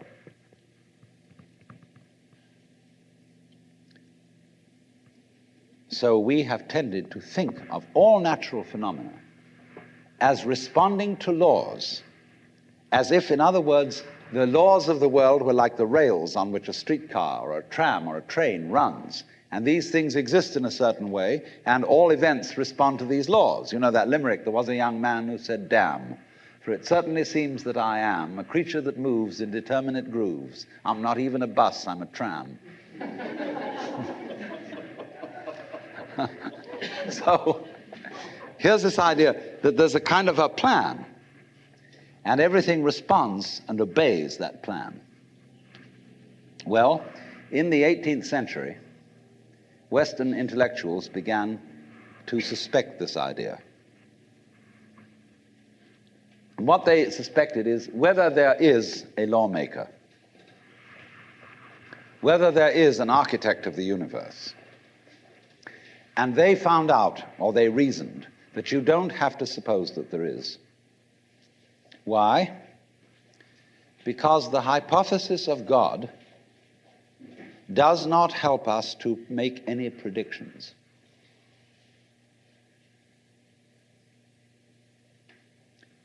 In other words, let's put it this way. If the business of science is to make predictions about what's going to happen, science is essentially prophecy.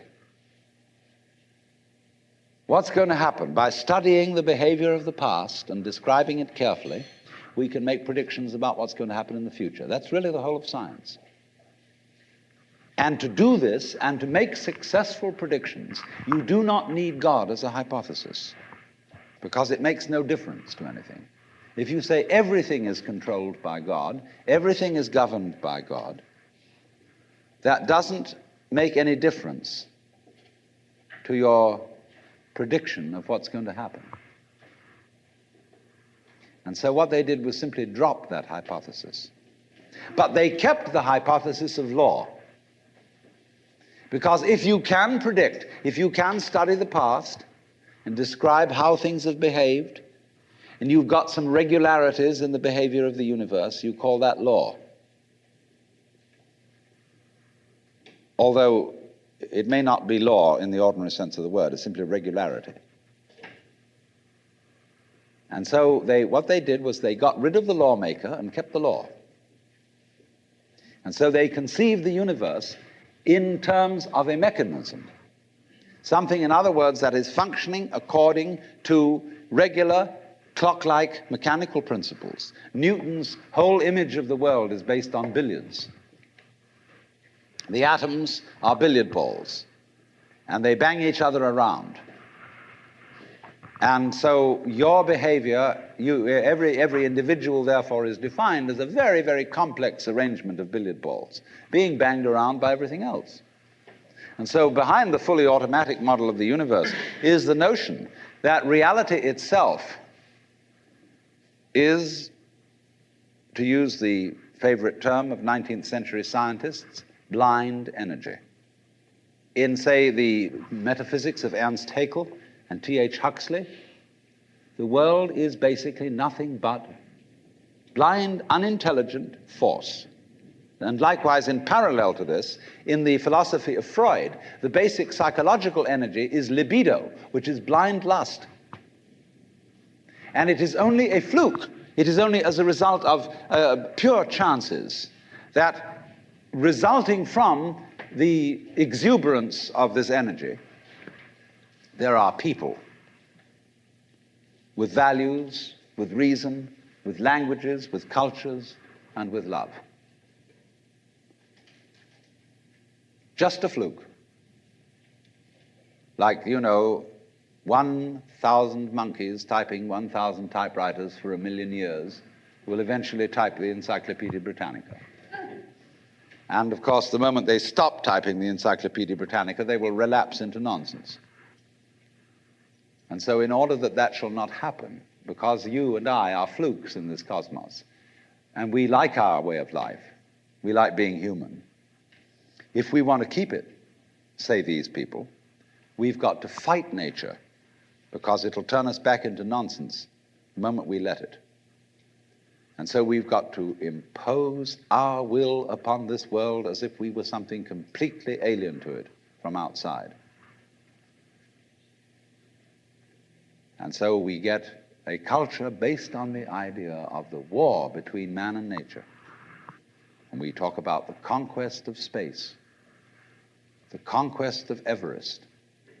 And the great symbols of our culture are the rocket and the bulldozer.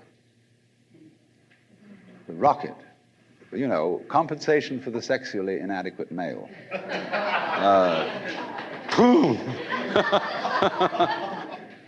So we're going to conquer space. We're in space already, way out. If anybody cared to be sensitive and let what's outside space come to you, you can, if your eyes are clear enough. Aided by telescopes, aided by radio astronomy, aided by all the kind of sensitive instruments we can devise. We are as far out in space as we're ever going to get.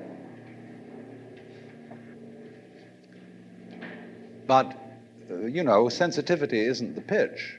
Especially in the WASP culture of the United States, we define manliness in terms of aggression. You see, because we're a little bit frightened as to whether we are really men. And so we put on this great show of being a tough guy. It's completely unnecessary. If you have what it takes, you don't need to put on that show. You don't need to beat nature into submission. Why be hostile to nature? Because after all, you are a symptom of nature. You, as a human being, you grow out of this physical universe in just exactly the same way that an apple grows off an apple tree. So let's say the tree which grows apples is a tree which apples, using apple as a verb. And a world in which human beings arrive is a world that peoples. And so the existence of people is symptomatic of the kind of universe we live in. Just as spots on somebody's skin are symptomatic of chickenpox. But we have been brought up by reason of our two great myths, the ceramic and the fully automatic, not to feel that we belong in the world. So our popular speech reflects it. We say, I came into this world. You didn't. You came out of it. We say, face facts. We talk about encounters with reality, as if it was a head-on meeting of completely alien agencies, and the average person has the sensation that he is a somewhat that exists inside a bag of skin, a center of consciousness, which looks out at this thing, and what the hell's it going to do to me? You see? I recognize you. You kind of look like me, and I've seen myself in a mirror, and you look like you might be people. So maybe you're intelligent, maybe you can love too. And perhaps you're all right. Some of you are anyway. If you've got the right color of skin, or you have the right religion, or whatever it is, you're okay. But there are all those people over in Asia, Africa, and they may not really be people. When you want to destroy someone, you always define them as unpeople. Not really human. Monkeys, maybe idiots, maybe machines, maybe, but not people. But we have this hostility to the external world because of the superstition, the myth, the absolutely unfounded theory that you yourself exist only inside your skin. Now, I want to propose another idea altogether. This ceramic model of the universe originated in cultures where the form of government was monarchical, and where, therefore, the maker of the universe was conceived also at the same time in the image of the king of the universe. King of kings, Lord of lords, the only ruler of princes, who dost from thy throne behold all dwellers upon earth. I'm quoting the Book of Common Prayer.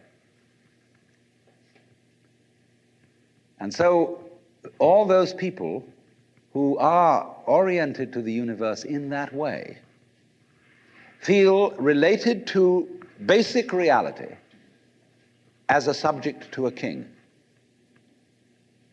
And so they are on very, very humble terms in relation to whatever it is that works all this thing.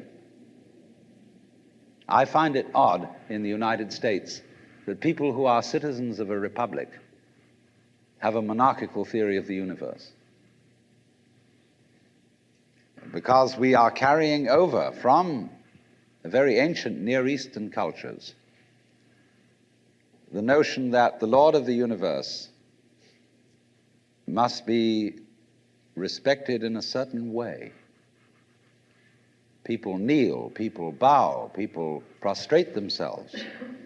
Because, and you know what the reason for all that is, that nobody is more frightened of everybody else than a tyrant. He sits with his back to the wall, and his guards on either side of him.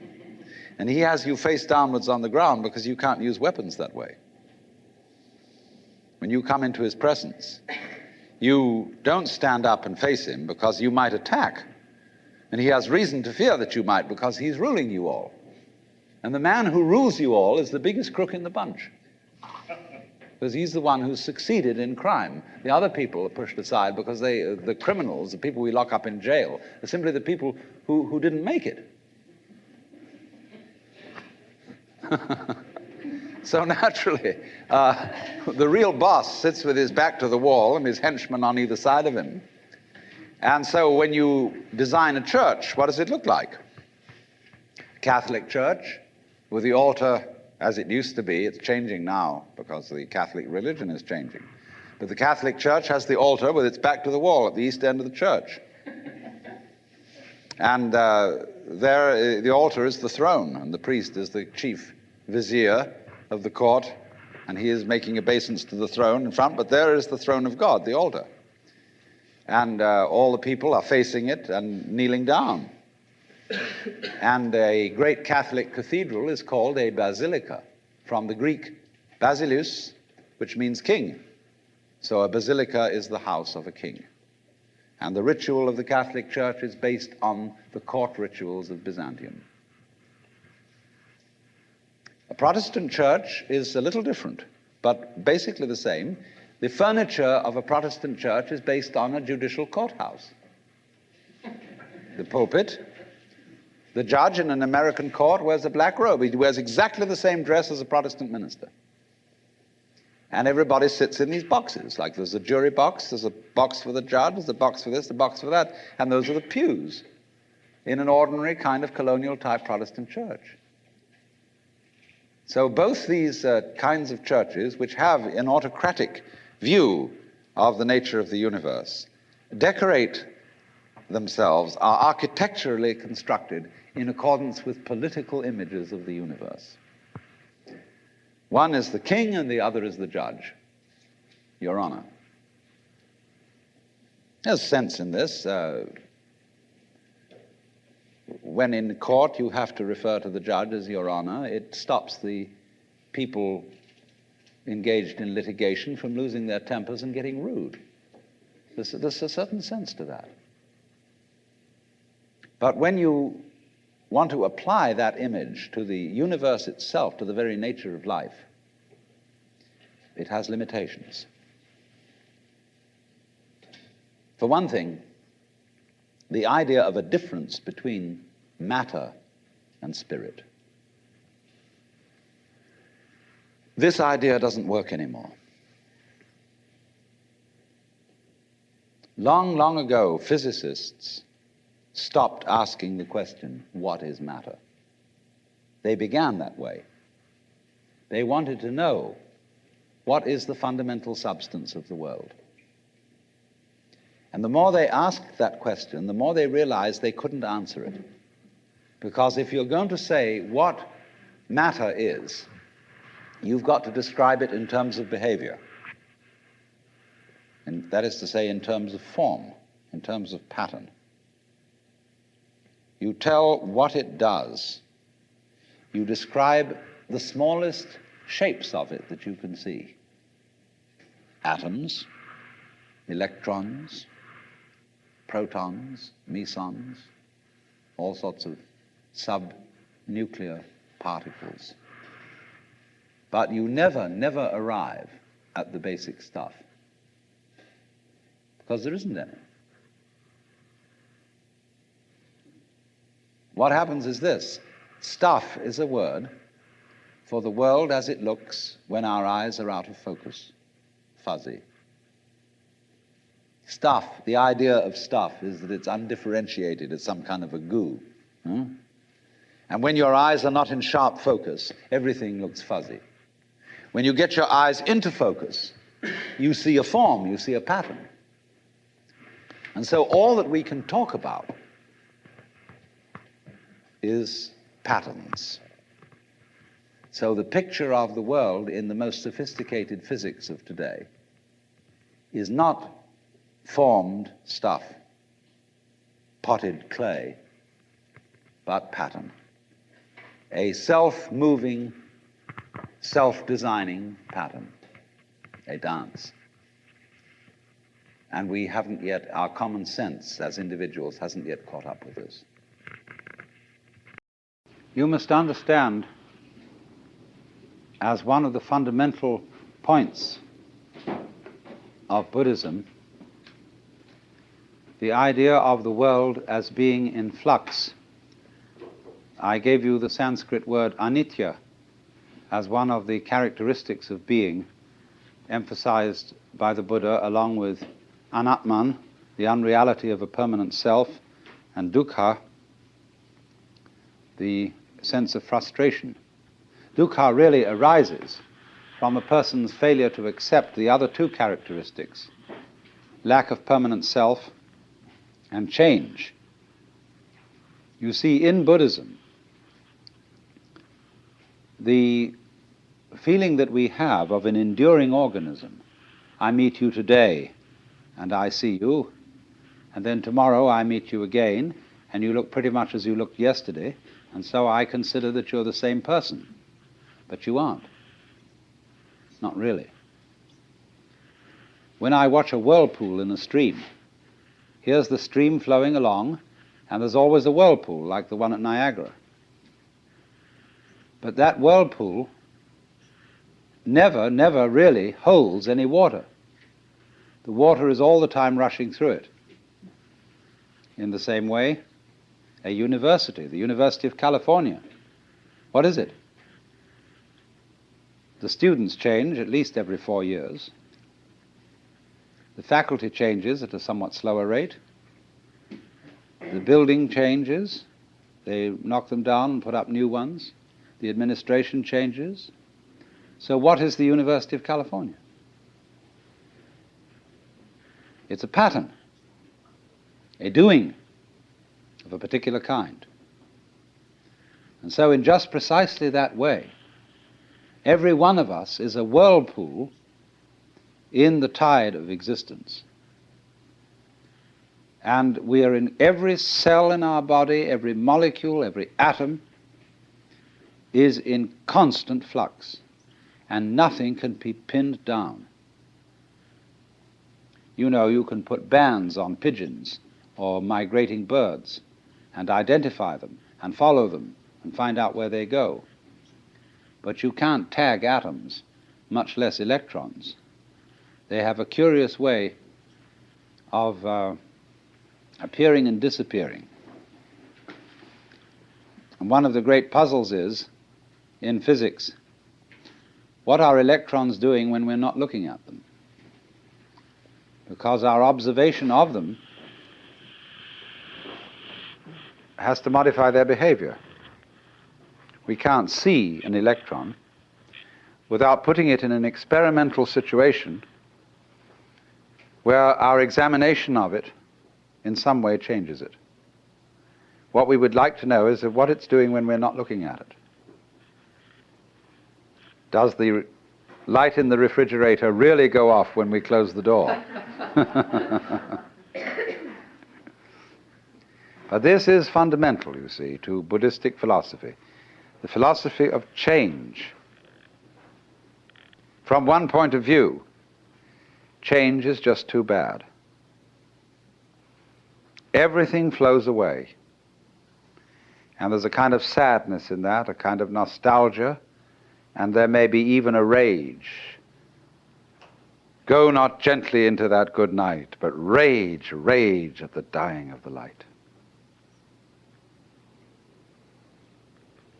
But there's something curious.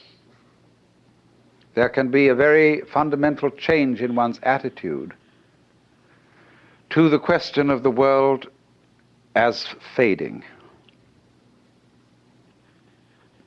On the one hand, resentment, and on the other, delight. If you resist change, of course you must to some extent. When you meet another person, you don't want to be thoroughly rejected, but you love to feel a little resistance. Don't you? You know, you have a beautiful girl and you touch her.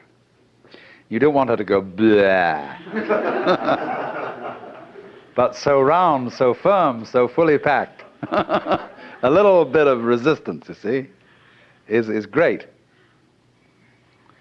So there must always be resistance in change, otherwise there couldn't be even change.